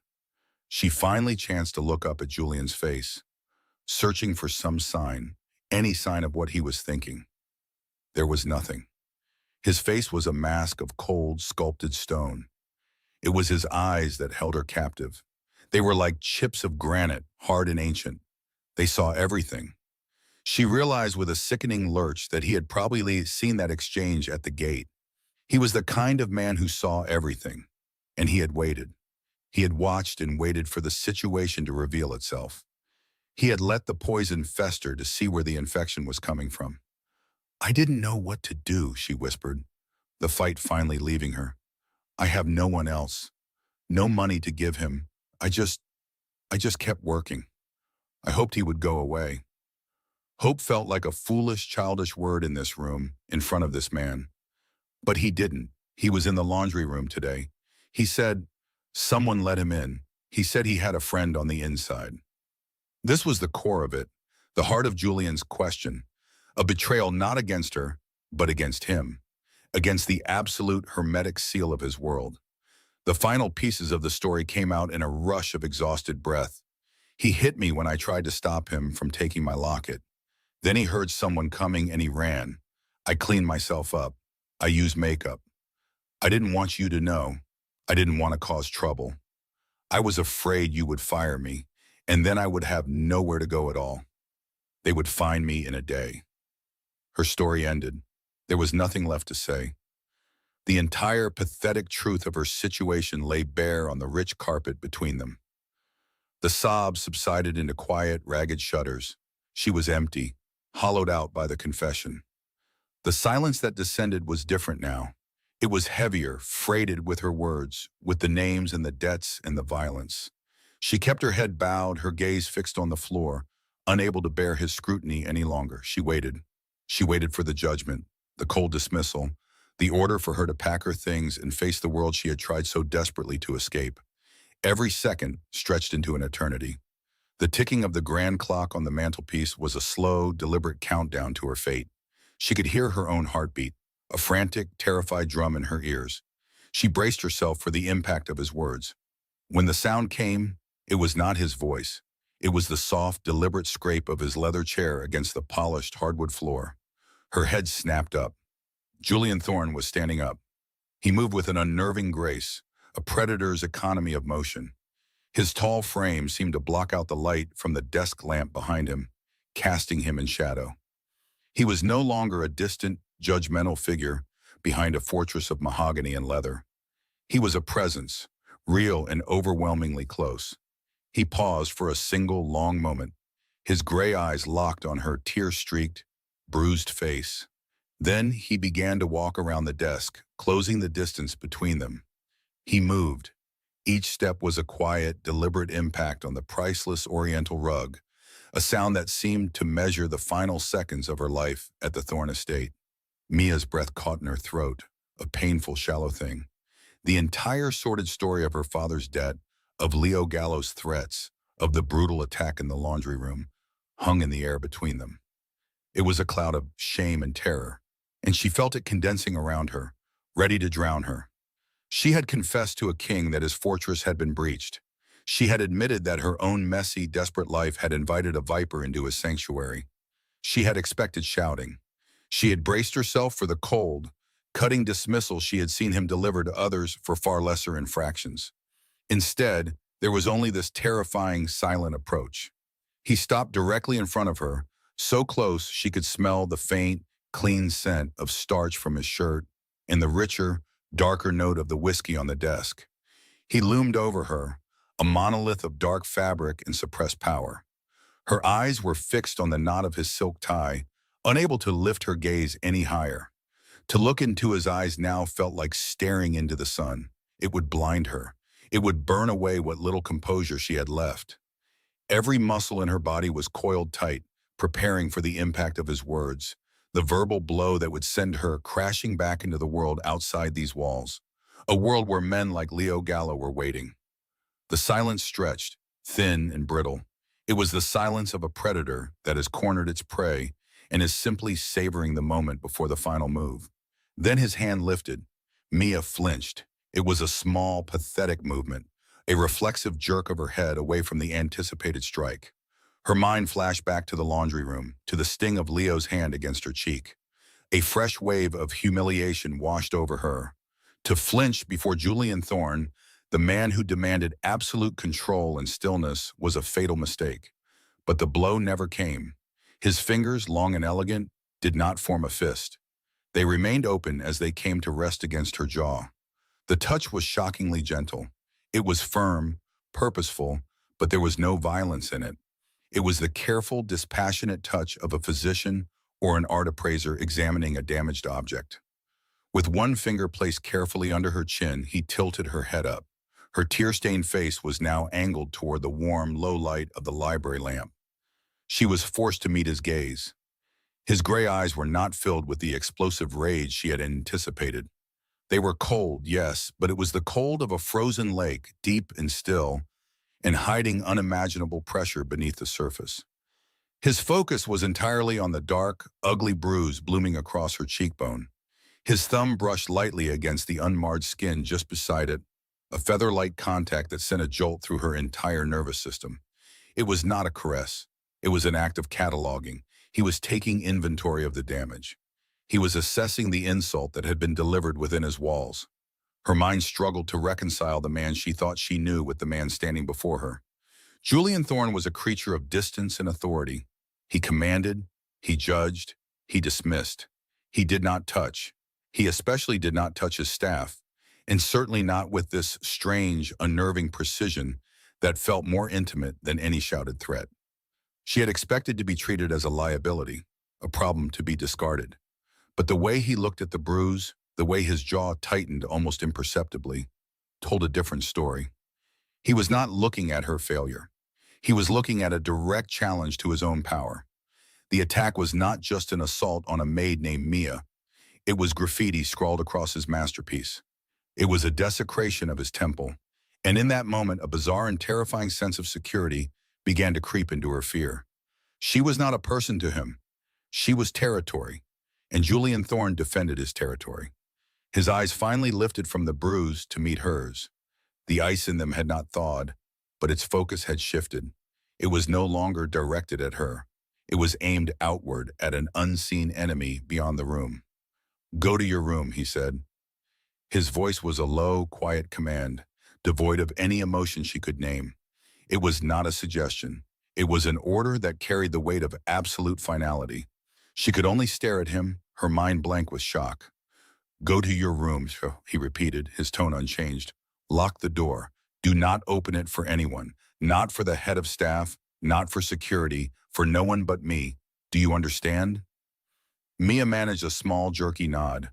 The words were a lifeline and a cage all at once. He was hiding her. He was removing her from the board while he figured out the game. It was not for her comfort. It was for his strategy. She knew this, yet the simple instruction to lock her door felt like the most profound act of protection she had ever known. Her body, still trembling from the confession and the shock of his touch, began to obey. She took a half step back, her legs feeling unsteady, like a newborn foal's. She needed to get out of this room, away from his suffocating presence, before her knees gave out completely. Amelia. The sound of her full name stopped her dead. He almost never used it. To the rest of the staff, she was Mia. To him, she was usually nothing, an invisible cog in the machine of his household. Hearing her given name in that cold, precise voice made the fine hairs on her arms stand up. She turned back to face him, her heart hammering against her ribs. He had not moved. He stood by his desk, a dark silhouette against the firelight, his hands now resting on the polished wood. He let the silence hang for a long, heavy moment, forcing her to wait for his judgment. When he finally spoke, every trace of that surprising gentleness was gone. His voice was pure ice. "This debt," he stated, his words slicing through the quiet air of the library. "The money your father owed, the threats against you." He paused, and his gray eyes seemed to bore directly into her soul, pinning her in place. "It is no longer your concern." It was not a promise. It was not an offer of help. It was a declaration. It was a transfer of power. In that single sentence, he had seized ownership of her problem, the crushing weight that had been suffocating her for months, the debt that had dictated every choice she made, had been lifted from her shoulders and placed squarely onto his. And she knew with a certainty that chilled her to the bone that he would handle it with the same ruthless efficiency he applied to his business. The Gallo family thought they were tormenting a powerless, indebted girl. They had no idea they had just picked a fight with Julian Thorne. A wave of dizziness washed over Mia. Relief was so tangled with a new, more profound terror that she could not separate them. She was safe from Leo Gallo. But what did it mean to be owned by Julian Thorne? He watched her for a moment longer, his expression unreadable, as if confirming she had understood the finality of his statement. Then he turned away from her, breaking the intense connection that had held them both captive. The shift was immediate and startling. The man who had examined her face with such focused care was gone. In his place was the cold, untouchable master of the house, a man whose mind was already moving pieces on a board only he could see. His shoulders were set in hard lines of controlled rage. The profile of his face was all sharp angles and unforgiving resolve. This was a side of him she had only ever glimpsed, the dangerous power that was usually kept carefully veiled behind a mask of bored indifference. Now it was fully unleashed, and it was terrifying to behold. He walked back behind the immense mahogany desk, his movements sharp and economical. He did not glance at the scattered papers or the half-poured whiskey. His entire being was focused on a single objective. His hand went to the sleek, built-in intercom system on the corner of the desk. Mia stood frozen by the door, a forgotten spectator to the storm she had unleashed. She watched his finger hover over a single unmarked button. The fury in his face was a silent, contained thing, a white-hot fire burning behind his eyes. It was the anger of a king whose authority had been mocked, whose sanctuary had been defiled. He was no longer looking at her. He was looking through the walls of his home, his gaze fixed on the traitor who had dared to let the wolf into his flock. He pressed the button. The small, sharp click echoed in the silent library like the cocking of a gun. It was a sound that sealed fates, a sound that promised a reckoning. His face was a mask of cold, absolute fury, his jaw set like granite. The hunt had just begun. The soft click of the intercom button was the only sound in the library. It was a small, insignificant noise that detonated the silence and ripped a hole in Mia's world. Julian's face was a mask of cold fury, his gray eyes fixed on the small speaker grill on his desk as if he could project his rage through it. Mia stood frozen, her own reflection a ghostly image in the polished surface of the desk beside him. She was still caught in the impossible space between his quiet command for her to leave and this new terrifying action. For a heartbeat, nothing happened. Then, a sound unlike any she had ever heard inside these walls erupted. A piercing high-frequency alarm blared from unseen speakers, a scream of electronics that vibrated through the floorboards and rattled the crystal decanter on the tray. It was a sound of pure violation, an alert meant for a fortress under siege, not a home. Mia flinched violently, a gasp catching in her throat as her hands flew to her ears. The noise was everywhere, inescapable, a physical assault that seemed to scour the very air. And then, as suddenly as it began, it stopped. The alarm was cut off mid-shriek, plunging the estate into a silence that was heavier and more profound than before. It was a weighted, listening silence, the kind that follows a thunderclap, where the world holds its breath. Through the thick windows of the library, Mia saw a flicker of motion. Heavy steel shutters, the color of the evening sky, began to slide down over every window, sealing the mansion from the outside world. One by one, the rectangles of fading light were blotted out, replaced by impenetrable metal. The sound was a series of deep, final thuds, like the closing of a tomb. Julian had not moved. He stood with his finger still near the intercom, a statue of controlled wrath. His voice, when it came, was not for her. It was for the speaker. It was low, clipped, and utterly devoid of heat. It was colder than fury. It was the sound of judgment. Marcus, Lockdown, Protocol Omega. Assemble all staff, Tier 1 and 2 in the grand foyer. You have 10 minutes. There was a crackle of static and a man's voice, professional and steady, replied with 2 words. Yes, sir. Julian's gaze lifted from the desk and found Mia.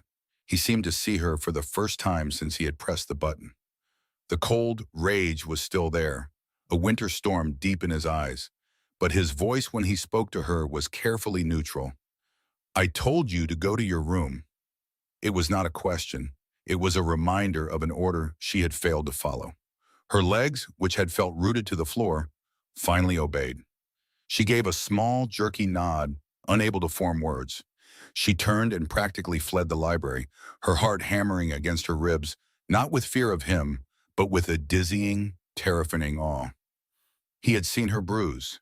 He had listened to her broken confession, and his response was not to fire her, not to punish her, but to lock down his entire world, to declare war on an unseen enemy within his own walls, all for her. The thought was so immense it made her feel small, weightless. The hallways were different now. The usual quiet hum of the house was gone. There was only the thick, deadened silence of the lockdown. The air was still and close. Her footsteps on the marble floors sounded impossibly loud, echoing in the unnatural quiet. She passed 2 security guards she had never seen before, men dressed in tactical gear who stood like sentinels at the intersection of 2 corridors. They did not acknowledge her, their eyes constantly scanning, their posture radiating a lethal readiness. The house was no longer a home. It was a kin, and its guards were on high alert. She finally reached the staff wing and hurried down the narrow passage to her small room. The instruction he gave her echoed in her mind. Lock the door. She pushed it open, stepped inside, and immediately turned the deadbolt. The solid chunk of the bolt sliding into place was a sound of both imprisonment and safety. She was locked in, but so was everyone else. The monster who had attacked her was now trapped inside with Julian Thorne. A shiver, not of fear, but of a strange, dark anticipation, ran down her spine. Mia leaned her back against the door, her breath coming in shallow pants. Her room was simple, Spartan. A narrow bed, a small wardrobe, a single window now covered by a sheet of solid steel. She was in a box within a box. She walked over to the bed and sat on its edge, her body trembling with the release of adrenaline. The terror that had been her constant companion for weeks was still there, a low thrum beneath her skin. But now it was mingled with something new, something she could not name. It was the feeling of a heavy weight being lifted, not completely, but shifted onto shoulders far broader and more capable than her own. She slowly raised a hand to her face, her fingertips gently tracing the edge of the bruise on her cheek. The skin was tender, aching. She remembered the violence of Leo's hand, the stink of his cheap cologne, the vicious twist of his mouth. Then she remembered the feel of Julian's touch in the library, the surprising gentleness of his finger tilting her chin up, the careful way he had examined the injury without causing her more pain. His touch had been clinical, detached, yet it was the first gentle touch she had felt in so long it had nearly broken her.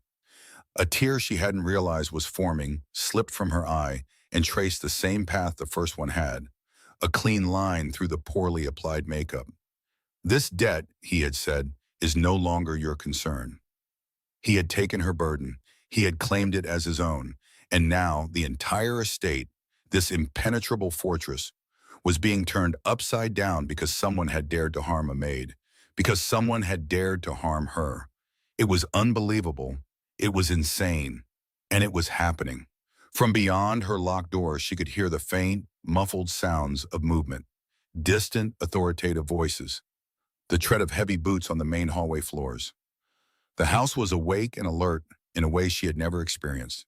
It was a living thing, a predator stirring from its slumber, and its master was directing its every move. Downstairs in the grand foyer, the atmosphere was thick with confusion and fear.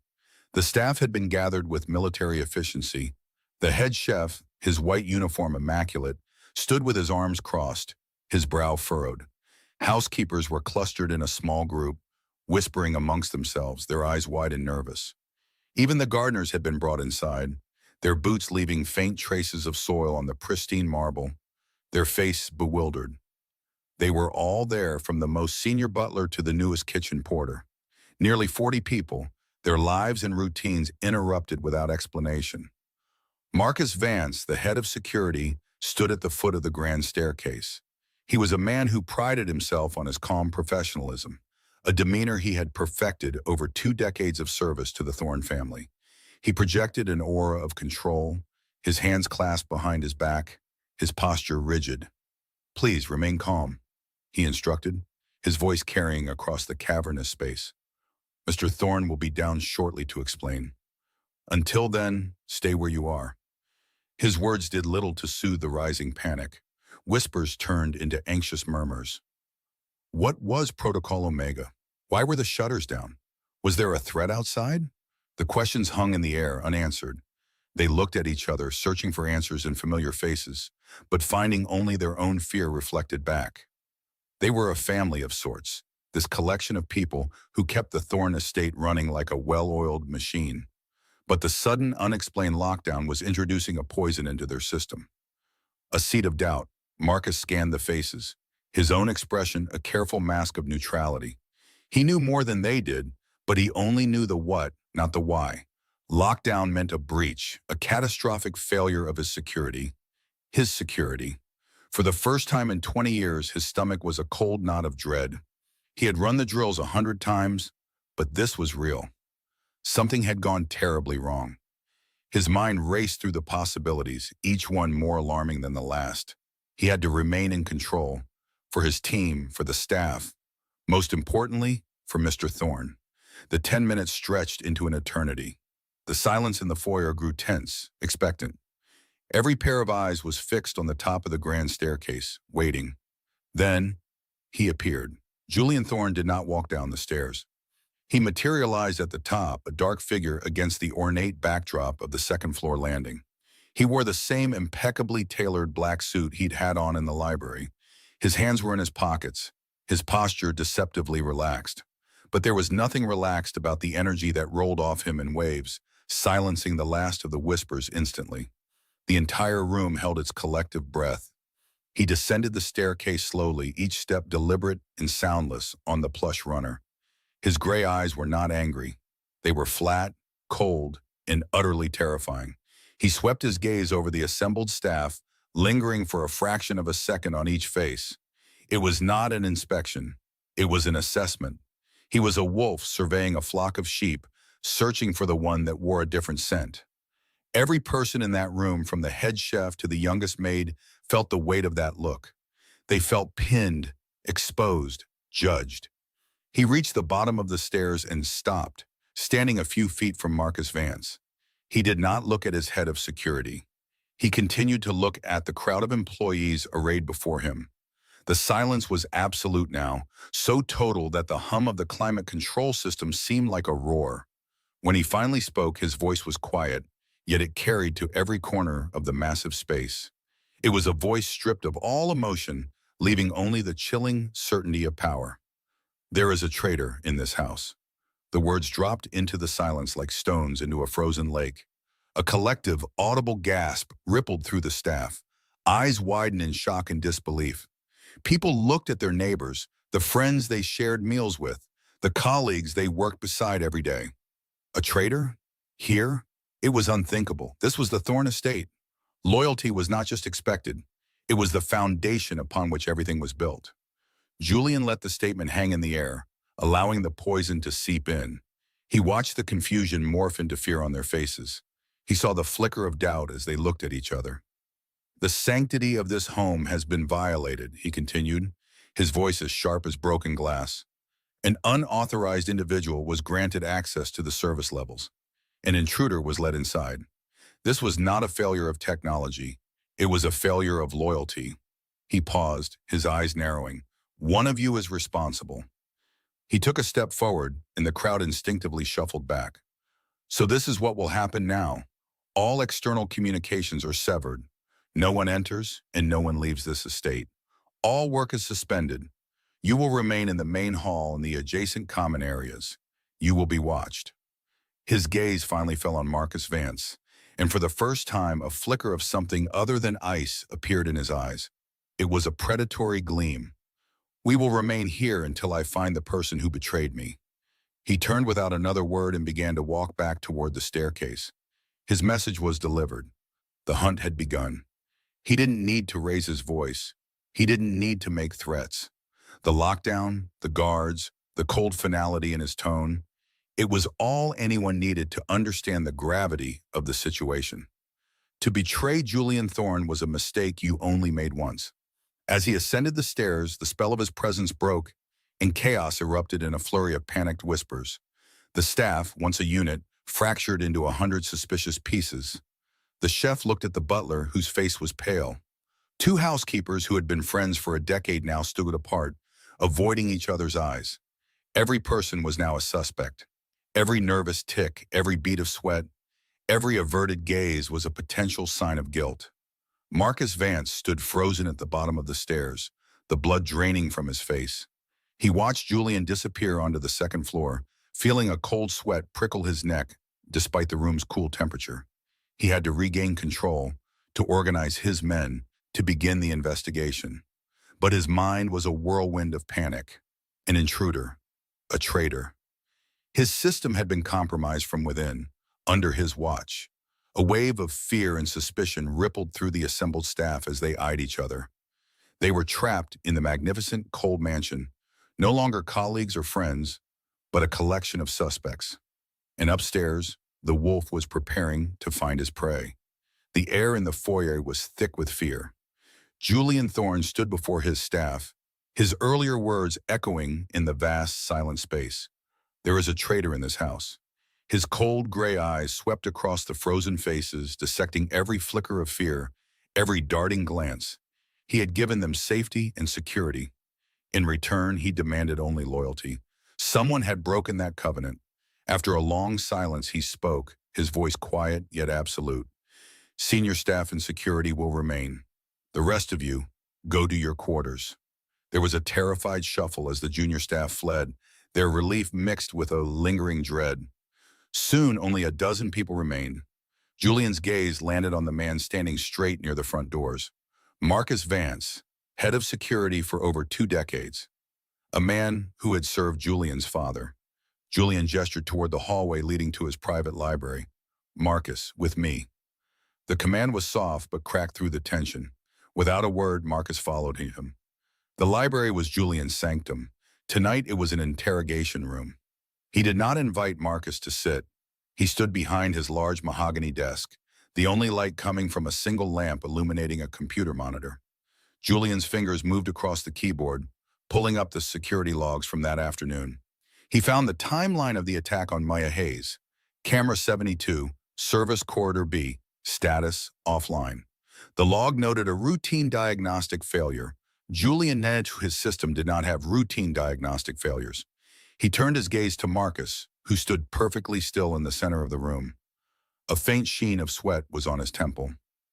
"I've been reviewing the afternoon's logs, Marcus," Julian began, his voice dangerously calm. "A guest entered my home without an invitation and assaulted a member of my staff. He did so in a corridor supposedly under full surveillance." He paused, giving Marcus a final chance to confess. Marcus met his gaze, his own eyes steady. "It is an unacceptable breach, sir. I have begun a full diagnostic to understand how the system was bypassed."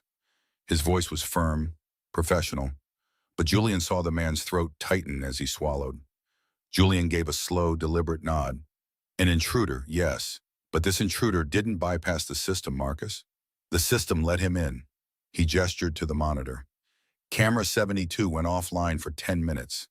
A diagnostic failure. What are the odds? Julian's eyes narrowed into chips of ice. Mia Hayes claims her attacker was a man named Leo Gallo, a known enforcer, not exactly a master of cyber warfare. He leaned his knuckles on the desk. "So let's work with a different theory," Julian continued, his voice dropping to a whisper. "Let's assume someone on the inside disabled that camera. Someone who knew the patrol schedules and could open a service gate." He held Marcus's gaze, seeing the first real crack in the man's composure. "Your duty roster states that during that 10-minute window, you were personally inspecting the western perimeter fence. Is that correct?" Marcus cleared his throat, the sound unnaturally loud. "Yes, sir. That is correct." The answer was perfectly toned, but it came a fraction of a second too slow. To anyone else, it would have been imperceptible. To Julian, it was a thunderclap. The lie, the betrayal, the years of feigned loyalty crumbling to dust. He had known Marcus since he was a boy. The man had sold him out. Julian maintained his unblinking stare, letting the silence press down on Marcus. He saw the man's breathing had become shallow. The performance was over. Julian straightened up, his posture suddenly relaxed. "Thank you, Marcus. That will be all. Wait with the others." The dismissal was so quiet it was more terrifying than any shout. It meant the judgment was already passed. Visibly trembling now, Marcus could only nod and turn to leave. A man walking to his own execution. Once the heavy door clicked shut, Julian let out a slow breath. He thought of Mia's tear-streaked face, the quiet terror in her eyes. She was collateral damage in an act of war against him. He turned back to his desk, and his hand moved to a secondary hidden keyboard.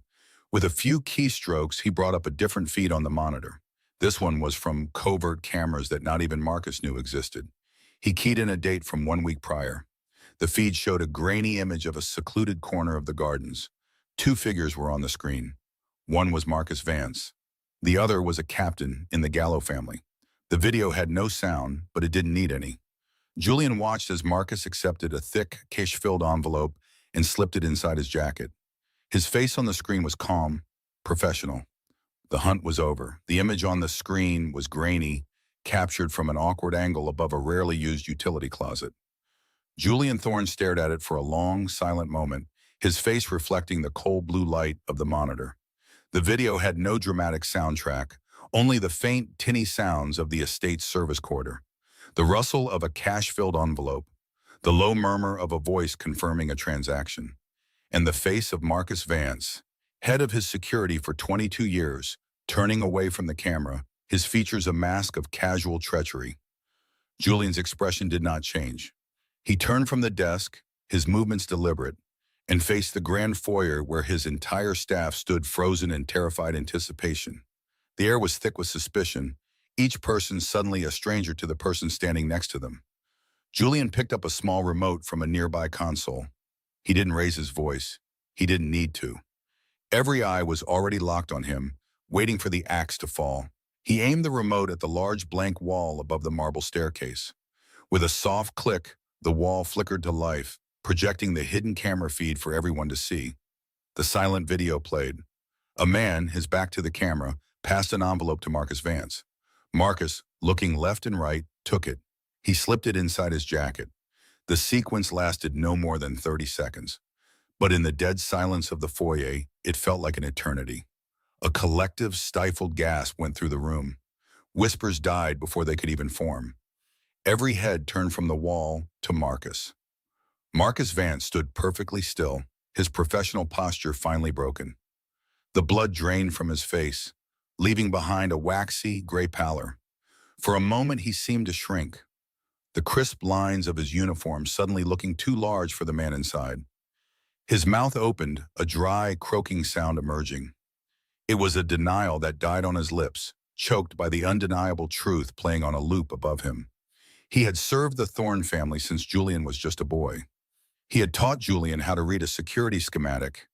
He had stood guard at Julian's father's funeral, and he had sold it all for an envelope of tin. His eyes, wide with panic, darted around the room, looking for an exit, an ally, anything. He found only dozens of pairs of eyes staring back, a mixture of horror, disgust, and fear. Julian let the video play one more time before switching it off, plunging the wall back into shadow. The sudden darkness made the silence feel even heavier. He walked slowly toward Marcus, his footsteps echoing on the polished marble floor. He stopped a few feet away, his gaze level and devoid of any discernible emotion. 22 years, Marcus, Julian said, his voice quiet, yet it carried to every corner of the vast space. You were a fixture in this house, a part of its foundation. He paused, letting the words hang in the air. But rot can grow in these oldest stone, and it must be carved out. He wasn't angry, he was something far worse. He was disappointed. The betrayal was not a crime of passion, it was a business decision, and Julian was now closing the account. Marcus finally found his voice, a desperate, wheezing plea. Mr. Thorne, Julian, please. It was a mistake, a moment of weakness. The words were pathetic, hollow. They bounced off Julian's cold composure and fell uselessly to the floor. Julian simply looked past him, toward two of his guards standing near the main entrance.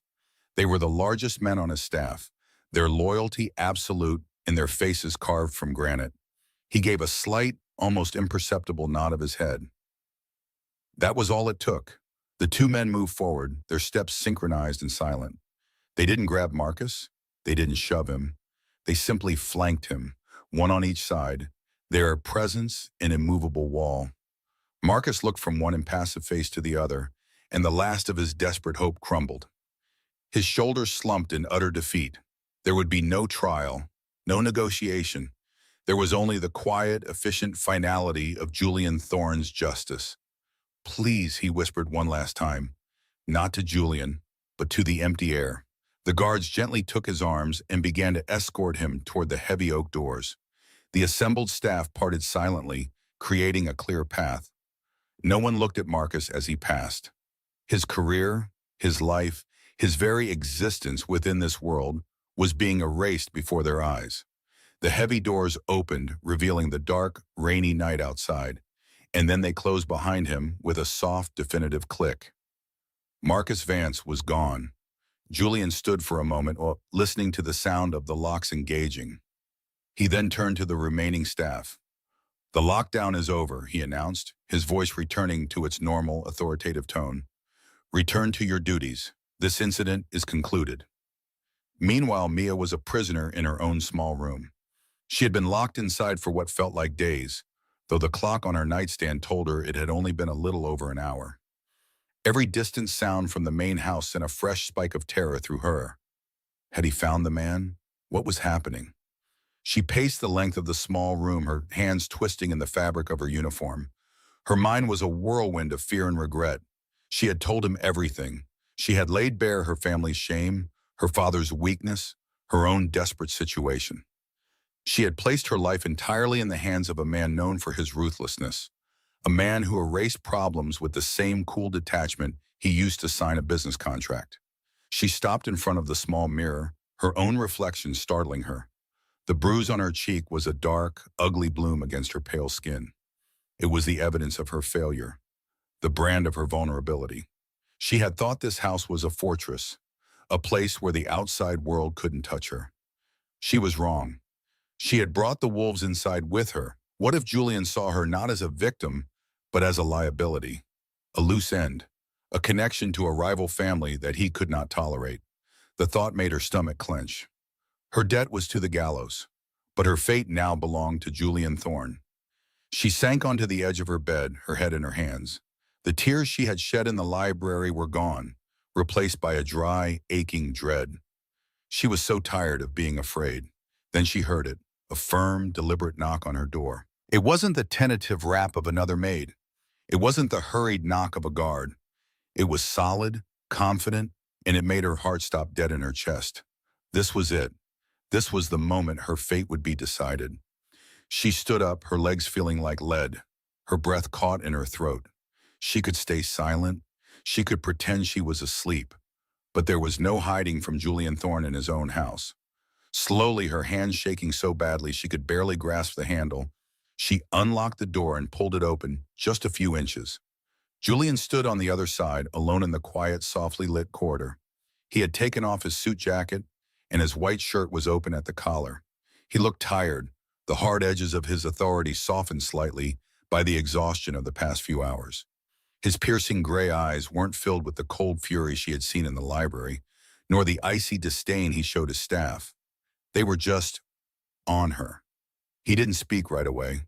He just looked at her, his gaze traveling from her wide, fearful eyes to the fading bruise on her cheek. The silence stretched, but it wasn't the crushing, terrifying silence from before.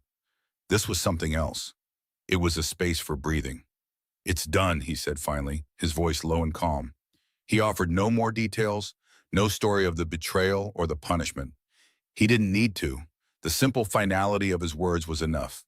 He was closing a chapter. Then he added two more words that landed in her heart with the weight of an anchor in a storm. "You are safe." It wasn't a promise. It was a statement of fact. As long as she was here in his house under his watch, no one would touch her again. The world he controlled was violent and unforgiving, but he had just drawn a line in the sand, placing her firmly on his side of it. His gaze lingered on her face. For the first time since she had arrived at the estate, the coldness in his eyes was gone. In its place was something she couldn't name. It was not pity. It was not lust. It was a deep, unspoken warmth, a flicker of profound acknowledgement.